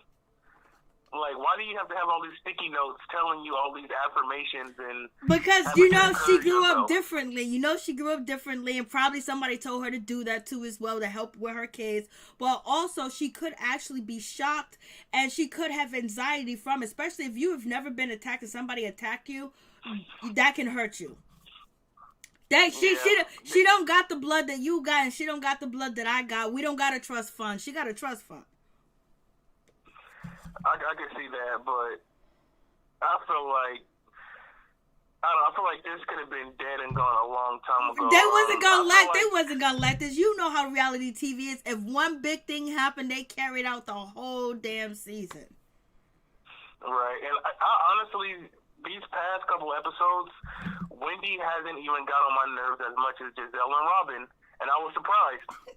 I'm so used to Giselle and Robin that I didn't need a third person, a stooge person to come in. Will. Yeah. Beavis, Butthead, and now Doofus. Yes, exactly. Facts. Yeah, I think all three of them, the three stooges, are annoying. And I honestly feel like at the Barnes, Yep. Something inside of me is telling me that Monique honestly wanted to get Giselle, but for some reason Candice is a much safer choice to attack. So she got her instead. Well, Monique did say on her Instagram that she didn't really want to come after Candice, and Giselle ain't never got up in her face like that, and or the other ladies, and you know, she was up in her face acting like she wanted and saying drag me, that she just did it. Because she said she had regular, you know, worse beef with Giselle and them, but they was, you know, had an olive branch, and Charisse, I was like, Charisse wanted it. Charisse, you know, called out Monique at the Sip and See where at Ashley Sip and See and was just like, so you were talking about me, Monique? Let's talk about it. Monique got up and walked away. I wish she could have walked away from Ashley, and then people would see how boring this season would be. Yeah, true. I think there's a colorism issue going on too. I feel like Robin and Giselle are almost close to white with the green eyes and the light skin and the blonde hair. So that's almost triggering too. I feel like Candice was just a safer option all the way around to attack. You know, she's a darker skinned person. Some people don't find her all that pretty. I hate to always go there, but I feel like there's a little bit of that going on too. And why Bravo keeps thinking they have to promote Giselle? Does she look good on the posters? Does she look good? Yeah, they do, and they think she is like drug dead. Yep, you're fat. You are so right. They think that she is the next thing. She's the best thing next to sliced bread. Because if you watch What Happens Live, it's just crazy how he is like eating out of her cookie box. It's the green eyes and the light skin, and it got these white Jewish people fooled. But I'm black and I'm definitely not fooled. I can see a country bumpkin with green eyes when I see one. And the country bumpkin is the way that she dressed each and every time she gets on set and started filming. Poor thing. When you go to a store and just buy a bag of weed. Mm-hmm. And you know what? Because I feel like she has clothes in her closet that she's mismatching and not wearing properly. I've seen actually some things that she has worn that if she would have picked a different piece here or there, or a different piece of jewelry, they could have been a cohesive collection. But she's like mismatching, and it's throwing her whole look off. Mm-hmm. You don't wear certain things and certain hairstyles and certain rings and earrings together. It cheapens something. Some things don't need big dangly earrings like 1997. I don't know, but I think, I don't know if Giselle is playing games, because I know some reality TV stars, they have told me personally that they will come in with their wig all messed up or a shitty wig and have on all types of different clothes because they know it's going to get people to talk. And you know, Ray J did with it, but she's on Real Housewives of Potomac, so you think you're supposed to come with the dressing. I was like, Lord, even if you guys watch Salt Lake City of Real Housewives, they all dress better than Giselle. It's a damn shame. Yeah, Giselle has no sense of fashion style. And again, I'll say this again. She is a Virgo woman. It's almost like when Beyonce first came out, everybody said she dressed Latina, she dressed Mexican. I feel like she has that same. It looks like Tina Knowles is styling her before Beyonce went solo. That's the kind of fashion sense Giselle has, and it's just not there. Oh, thank you so much. Happy days. What'd you say? And she has all these rules and etiquette and judgments for everybody. And she's sleeping with a pastor that is running a church into the ground. And I gotta go check this out. Y'all keep saying he's running his church in the ground. Felicia Butler, grown folks relationship. Now you said, everybody said, what? How are y'all getting this church information? Look, Mary, look, down the street from where I live. I live on the border of Pittsburgh and Antioch in California, and there was a New Birth church, a big church. It used to be a sports facility, like a little small sporting area, like an indoor sports arena. And after that closed down, they turned it into a New Birth. Well, that satellite church of theirs closed down a couple of years ago, and they've had congregations that have been closing, around the country. Oh. So, yeah, I mean, New Birth isn't just one church. Those are different congregations. They have satellite church. They have campuses. Yep. They had a school. They had all sorts of things, and they're closing up one by one. So, but is it Jamal's fault why they closing up, or people just not donating anymore? I mean, I think it's a lot of different things. Okay. I think the first pastor, Bishop Eddie Long. Oh yeah. He had a lot of transgressions, and people left from then. Yep. And then you have another pastor, which is Jamal. A lot of people felt like his son should have got the church. Bishop Eddie Long Jr. He should have got the church, but because his dad was who he was and all the stuff he did, they put it in somebody else's hands. Jamal. He said a lot of problematic things. LGBTQ people, and a woman should do this, a man should be like this, and he said a lot of things to run people, turn people off. And then he goes and he has 6 other, kids and baby mamas. It's not a good look, and he looks like a hypocrite. Yep. And it's like, if you tell somebody you go to New Birth, people look at you crazy. Like, what you going in there for? What's going on? Are you sleeping with him too? You trying to get in his pants? Yeah, honestly, people like Jamal, I wouldn't be surprised if he secretly had a boyfriend on the side too. That would be some it feels crazy like shit. the people who got the most to say is the ones that exactly stay with something in their butt, to be honest. Remember the Republican Party? Some of them were saying all this other stuff, and they had the tap dance, that tapped the feet in the bathroom stalls, and they got busted, and they were so against, everything. Yeah, the ones that come out with the hate is because it's inside of them. Yeah, hey, look at all them conservative people. I met conservative people growing up out here, like Berkeley area and stuff. Yeah, Berkeley's nice. And it was like, my father is this, that, and their daughters are the first ones going into the abortion clinic, but their dad is pro-life or their mom is pro-life, and they go to church every Sunday. And everybody has problems across the board. It's not a conservative or a liberal thing. Yep. Like, people are who they are. Exactly. The greatest thing in the world is to be who the hell you are. And don't let nobody take that from you. If you can make yourself better, make yourself better. But putting on that, when you put on them farce and you put on them masks, somebody always takes it down. All right. And one thing I can say about Giselle, what they say, black don't crack, but beige sure do age. Oh, I know. She looks bad. Beige, short. Giselle is aging right before our eyes. I know. In these past couple of seasons, she has went from a young-looking, light-skinned lady to a older-looking white woman. Yes, this season. Yeah, you're so right about this season. Yes, facts. She is drinking a lot. I know the signs of alcohol abuse, and that aging skin, that cracked skin, those legs that are getting really big like that, all that holding water and stuff, she's been drinking some alcohol, some hard alcohol. Mm-hmm.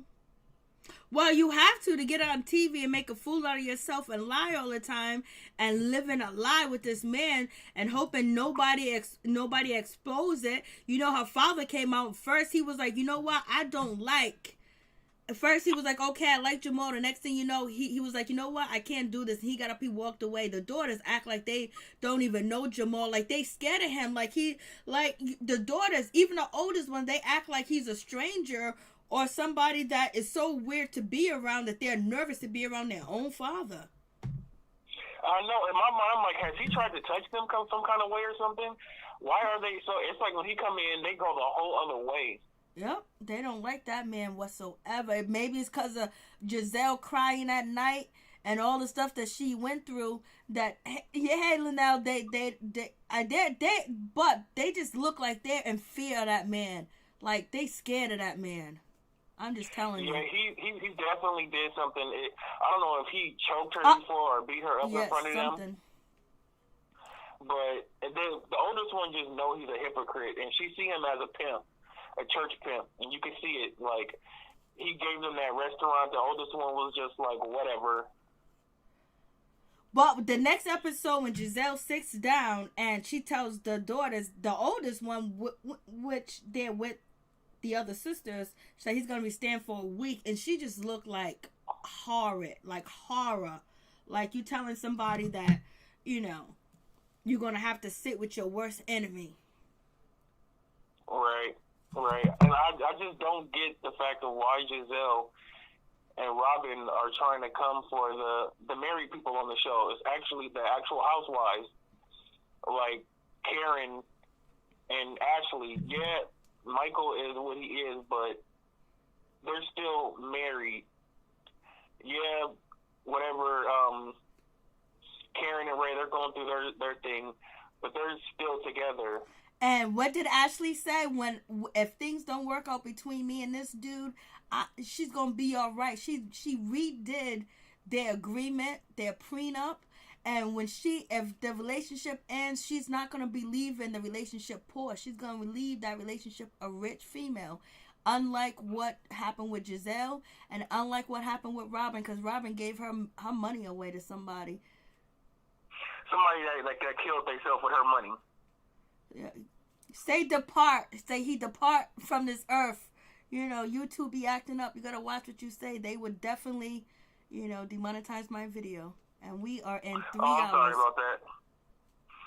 I forgot about that. But yeah, I feel like that's weird too. And why is Robin always over the money in her household? I don't know why. Why can't Juan be the man and actually pay the bills? Why is he always leaving it up to his wife Robin, which she's already shown herself not to be able to manage the money? Why can't he just take over the reins and pay the bills? Because he don't know how. He don't know how, and I don't think he's capable of doing it. And that's why he leaves it in her hand, because if he had any inkling that he could do it or trust in himself, he would have been did it. He don't know how. That's what I was thinking, and I believe he doesn't know how. And it goes back to what Grown Folks Relationship said, that Robin is like his mother because he lost his mother and his father at a young age. So, you know, Robin is almost like, you know, his mother. I mean, I see what you mean, but it really ain't no trick to toting, Miss Laura. If you have the money for the bill, you just pay it. Whatever stuff comes up, you just a lot of athletes are not able to do that. You know what I mean? So you got smart athletes. Like if you look at, you know, Monique's husband, he's smart. Look where he's at today. And, you know, he don't gotta do nothing really, and he's taken care of. A lot of athletes don't know how to do that. A lot of athletes were passed in school, you know what I mean, so they can play sports.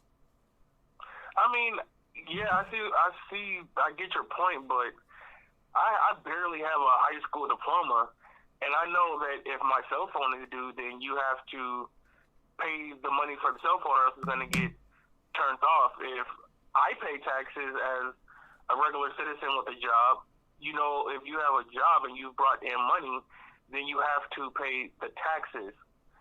If, you know, any bill that you have and you're generating money for, you set the money aside so it can be paid. Are they living, you know, way above their means? What is, I feel like it's not rocket science to know you have a bill and you have to pay it. Evidently it is for Robin, because now she owes more money. Yeah, and then she got these tacky gas station hats. Like, who's gonna buy them hats? If she was a better person on the show, people will buy her hats. But let me stop speaking, because people might run out of buy it. Yeah, and you know, I was actually rooting for Robin, like a couple of episodes ago. I thought, me you too. know, Me too. we were rooting for you. I was. Rooting for her. I was just like, you know what? She didn't almost got Giselle together at that little dinner. She's coming around. You know, she could get away from Robin. She could get away from Giselle. But now the way she came after Karen and her husband, that is not okay. Mm-hmm. Who is she to tell somebody that's been in a marriage for, they've been married for what, 25, 30 years, to say that they're not having sex no more and they're not doing this and she needs to do that? Like, you should focus. Yep. Facts. That's crazy. Maybe you should focus on the man that is in your household that doesn't want to marry you and is only sticking around you because they don't have any other family to go to. How about that? Facts. But it ain't gonna happen like that. They better be lucky I don't ever get on a reality show, because I know how to get people off my back. Mm-hmm. Thank you so much, babe boy. I appreciate your phone call. God bless you, and you have a wonderful holiday, and stay safe. And you got me kind of concerned about your situation now. What situation? Where you said that you seen the person that, you know, hurt you in the past. Is that situation like done, and is that good? You know what I mean? Oh yeah. We actually we did the hood thing about it, and you know, I was all clear to what happened. Somebody lied on me and set me up. Okay. And it was revealed in the end about what happened or whatever. So it was all taken care of. You know, I'm not even that person. I don't even hang out with the same people no more. So okay. I was worried in the back of my mind, even though we having this conversation, the shit was in the back of my mind. I couldn't let you go unless I knew what was going on, because I don't want to hear nothing. Oh, no, I'm good. Remember, baby, you do age. Amen. Thank you so much, sweetheart. Bye. God bless you. You too. Okay, peace. Thank you so much. Is there any more phone calls? If not, we're going to call it a night, baby. We're going to call it, y'all in the comment section wildin'.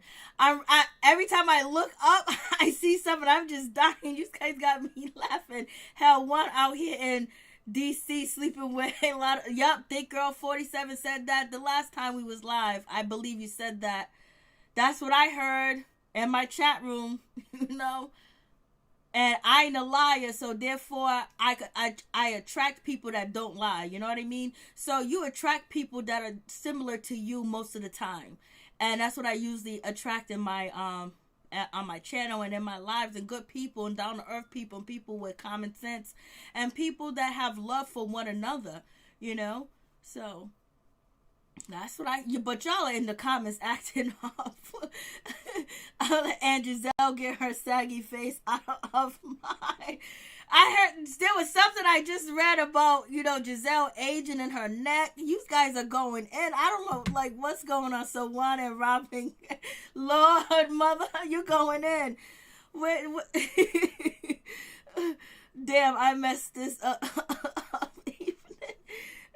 Robin's a joke. Y'all are too much. Thank you for the donation, mother. I appreciate it. Thank you, Pat Lawrence. I appreciate the donation so much, and I hope you're cooking your meal. Who's out here cooking? Did any of you guys see the Jeezy and the Jeezy and what's his name? Gucci? That was off the chain. I wanted to talk about it. I wasn't feeling good that day. Did y'all like the Jeezy and the Jeezy situation? Do y'all like Megan Thee Stallion's new diss track towards Tory Lanez? So Megan is saying Tory Lanez hit her with a pellet, a 22 pellet. Then why is Tory Lanez being charged with a semi-automatic? So he hit Megan with a 22 pellet and then had a semi-automatic in a car? Don't make no sense. So what's going on? Cooking greens and Giselle neck. Cooking greens and Giselle neck. Oh, because she's a ham hock neck, a turkey neck that you put in and you boil it so you can get the spice. You are so wrong for that. Turkey neck. Giselle neck is a turkey neck. Lord, I support Megan. Yep, Megan. She just did a diss song, and so basically, she said no tendencies are hit, something like that. And then, you know, she went on to say because you had a 22, which is a pellet gun. So I'm assuming that Tory Lanez didn't shoot her with a real gun. It was a pellet gun. So now that we know there's a pellet gun, do you think Tory Lanez still should be in prison for 22 years. You guys tell me what you think. Dave, for real, he do seem suspect. I don't know who you talking about. Giselle's husband. Not Giselle's husband, Giselle's boyfriend. Let me look. I'm wishing marriage on her. Why does Giselle like touching Karen's butt? I don't know. Because she wants to see if it's real or fake. Karen actually exercises. She has a trainer. And her butt does look nice. Karen has a really nice butt. And so does, Ashley has a nice butt. And also does, what's her name? Candice. Giselle just have one of them Oompa Loompas over there. She has an old flat watermelon.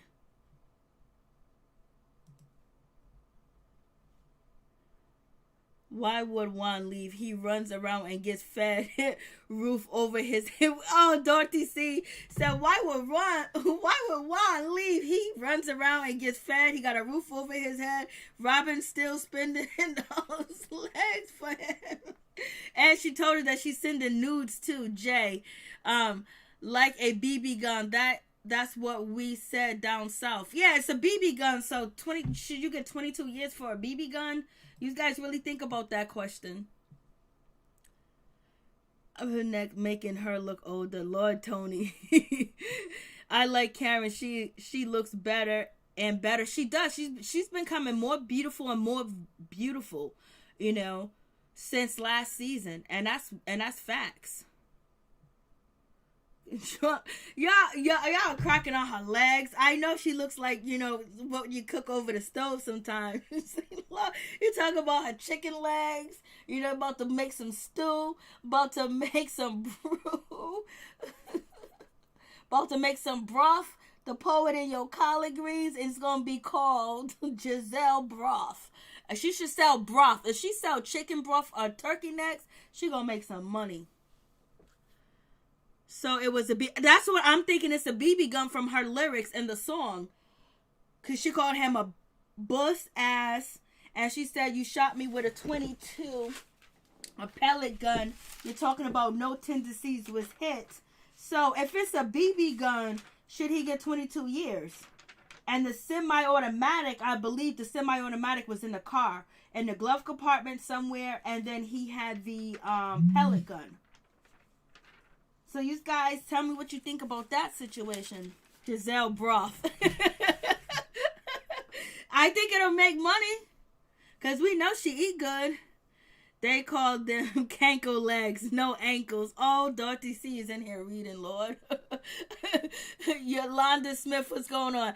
Not if Tori was trying to take from her best friend Kelsey and it went off by mistake. I know, so many different stories. I want them to I want them to go to trial. That's what she said in the song. Let me see if I got if I can bring up the lyrics. That's what I thought, but when people are rapping, they say shit different ways. Imagine a N lying about shooting a real B, huh? Just to save face with a rapper. Okay, I didn't write. I thought I wrote it down. I didn't write it all down. But she said that he shot me with a pussy gun, which was a 22 pellet gun. I'm just like, what? You can't get 22 years for a pellet gun. Now that's crazy. We're gonna see what's gonna happen. Was it really a pellet gun? Or what? But we know he's being charged with a semi-automatic. But I think that was in the car.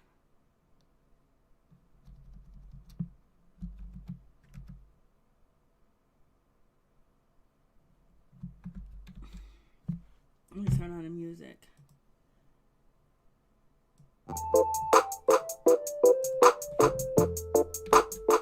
Diss track, let's see.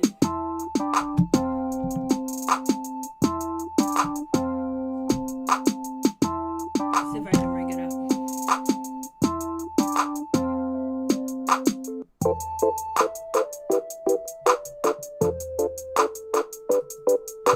What y'all think about Jeezy and Gucci? See if I can find it. Where is this?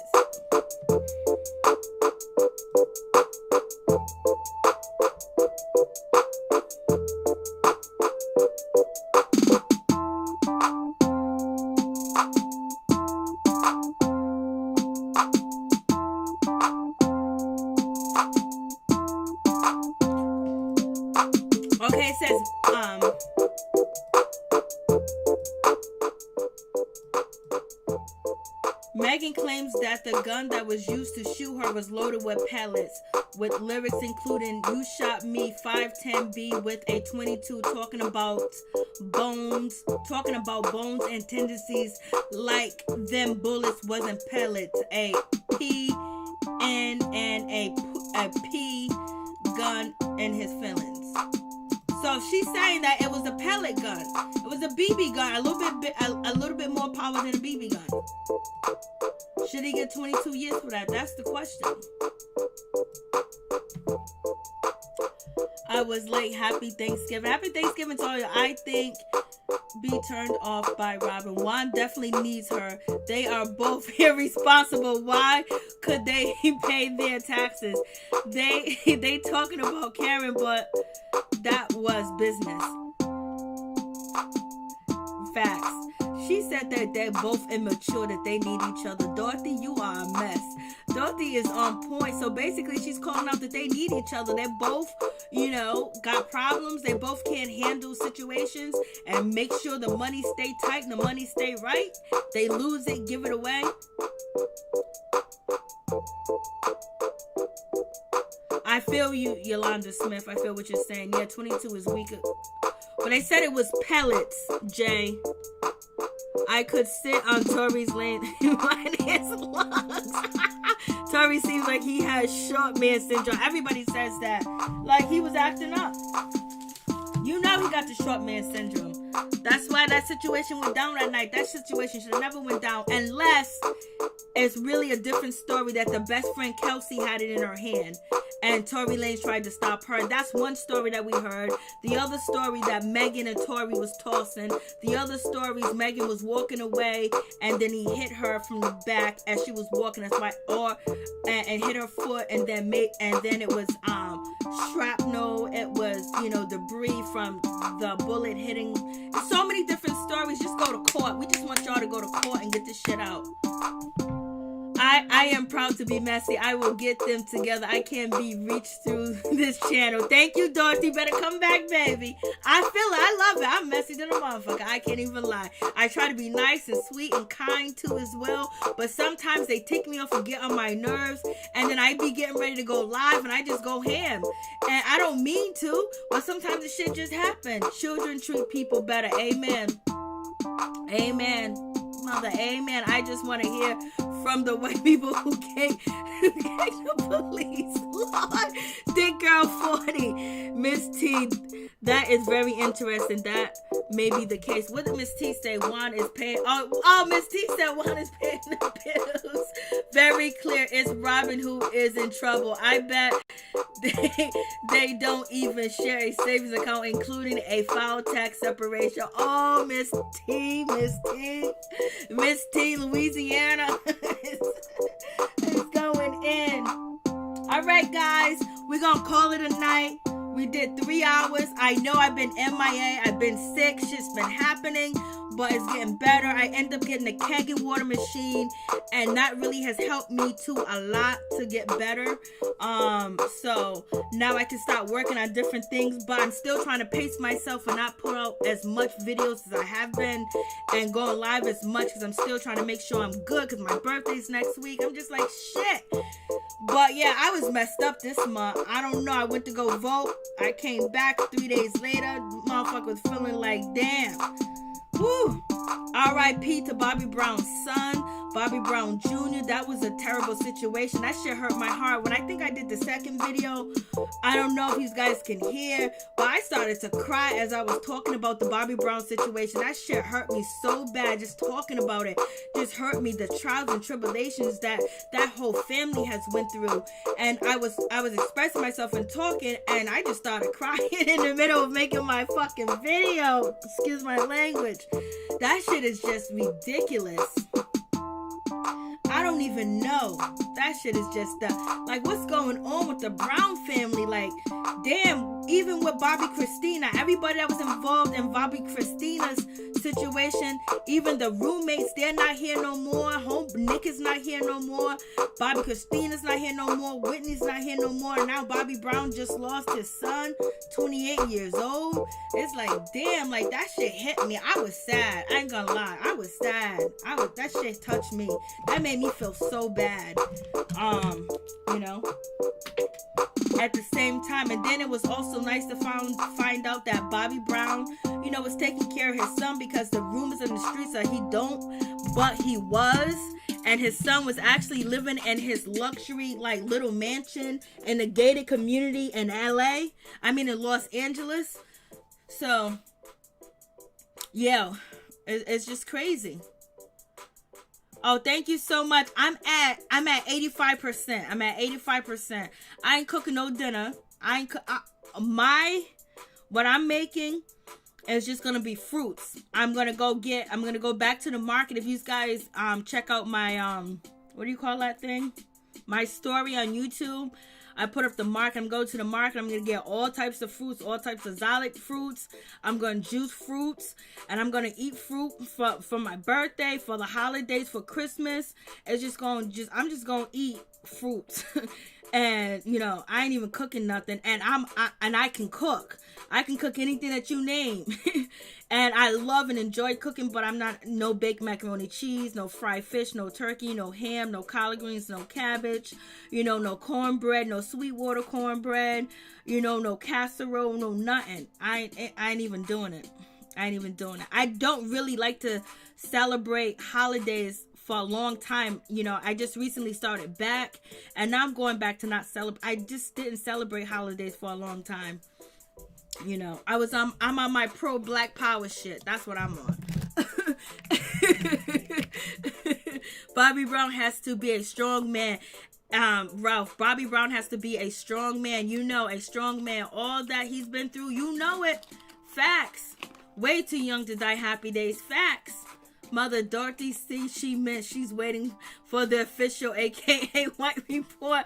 Oh man, Tori. No, what I'm waiting for is them to go to court. Because I have all the stories. I have what Tory Lanez said. I have what his album said. I have what Megan said and what she said. I have what Kelsey said.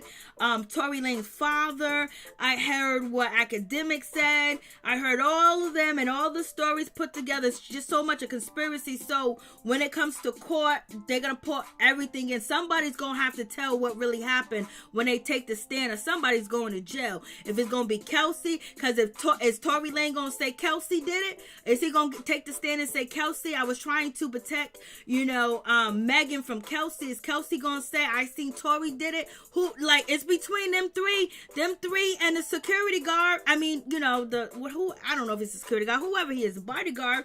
It's between them four. So out of them four, the truth is there. The truth is there. Like Megan, I always rocked with Megan. I always rocked with what she said all day, every day. You know, regardless of what happened, she got wounded, and that dude Tory is supposed to protect her and have her back no matter what. If she got mad, if she got angry, she got upset, you know, he was supposed to have her back. He was doing it with her, and then he's doing it with the friend. Why would he even be in that situation in the first place? If Megan invites you somewhere and Kelsey's there and you've been sleeping with Kelsey, you should take yourself out of that position. And if you're gonna go over there and mess with, you know, Kylie Jenner, call her an angel, saying she's all beautiful, like, you doing a whole lot. So there's a whole lot that went on. There's a lot of claims that everybody was intoxicated and it was on some other stuff. I just want to see the papers, baby. The court papers, because somebody's gonna have to take the Academics wasn't there either. I know, but he's getting what Tory Lanez people said. And, you know, so Megan told her story of what happened. And the problem where people are doubting Megan is because when it first happened, she didn't tell the whole truth and nothing but the truth. But she said she didn't want to put the dude in jail. Now everybody's saying that she's lying. So it's just like, yo, the court is going to set somebody free and the court is going to lock somebody up. And, but Megan was wounded. One of you mother effers shot her. Somebody shot Megan.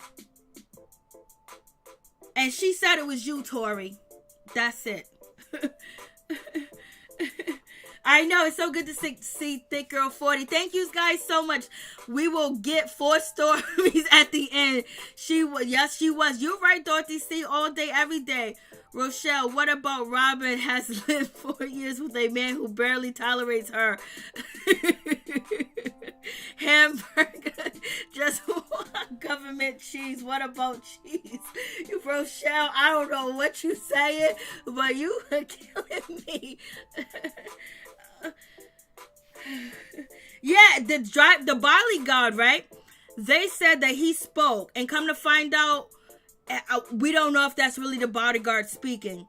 I don't know if that's really the bodyguard that was speaking, because it is on YouTube, the bodyguard actually doing an interview. But then some people saying that that's not, it might not be the bodyguard, because there's no, you don't see the person. So you guys have a blessed holiday, baby. So we'll be back in. I'm gonna do one more chance, and then I have the Braxtons to do too as well. The Braxtons are acting up. Much love to all my peeps and my peoples. Peep Squad is in the building, baby. God bless you all. If you don't believe in God, just bless you. Let the universe take care of you, baby. Or whatever you have, or whatever you believe in. Stay hopeful, stay proud, stay positive, and look out for your family. Look out for everybody, because right now, they're closing on November 30th. They're closing everything down for 2 weeks here. So just make sure, I've been saying this for a long time, make sure piece by piece you buy stuff to stock up and make sure you're okay. Maybe put Christmas on hold and buy some shit and stock your house up to make sure you're comfortable if you have to be in the house, So much love to all my peeps and my people. Sugar Hill 1913. Sugar Hill and the Sugar Hill, baby. Sugar Hill, baby. Sugar Hill, baby. I love that damn song. Princess Brianna, what's good? Good night. Take care, mother. Thank you so much. I appreciate y'all. I appreciate all of you guys coming through and the support. Much love to all my peeps and my peoples. Peep Squad is in the building, baby. We're in the building, yo. We gonna survive. Fuck the bullshit. Good night. Much love.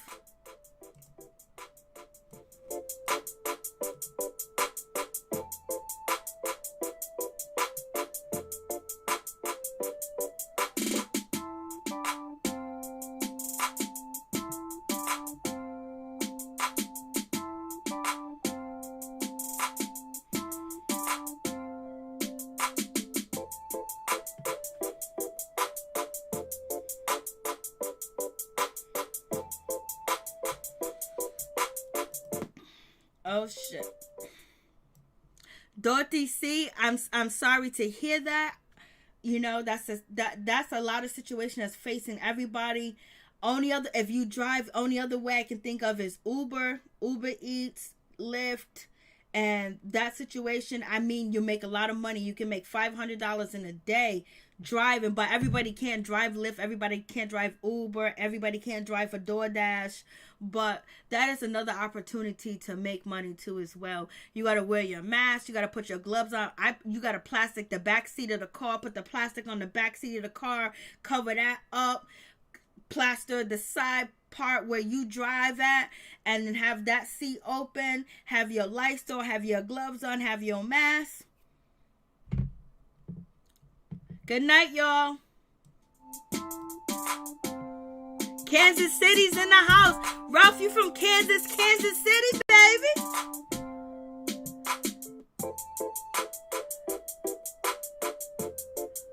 All right, you see what? That's what I'm talking about, Dorothy. See, I always figure it out. You got it. You figure it out. You make a way out of no way. That's what we was born and bred to do. No matter what you do, no matter what you say, no matter what you take from me, I'm still gonna make it. We still gonna do it. I don't care if I gotta scrap. I don't care if I gotta go up and down around the block.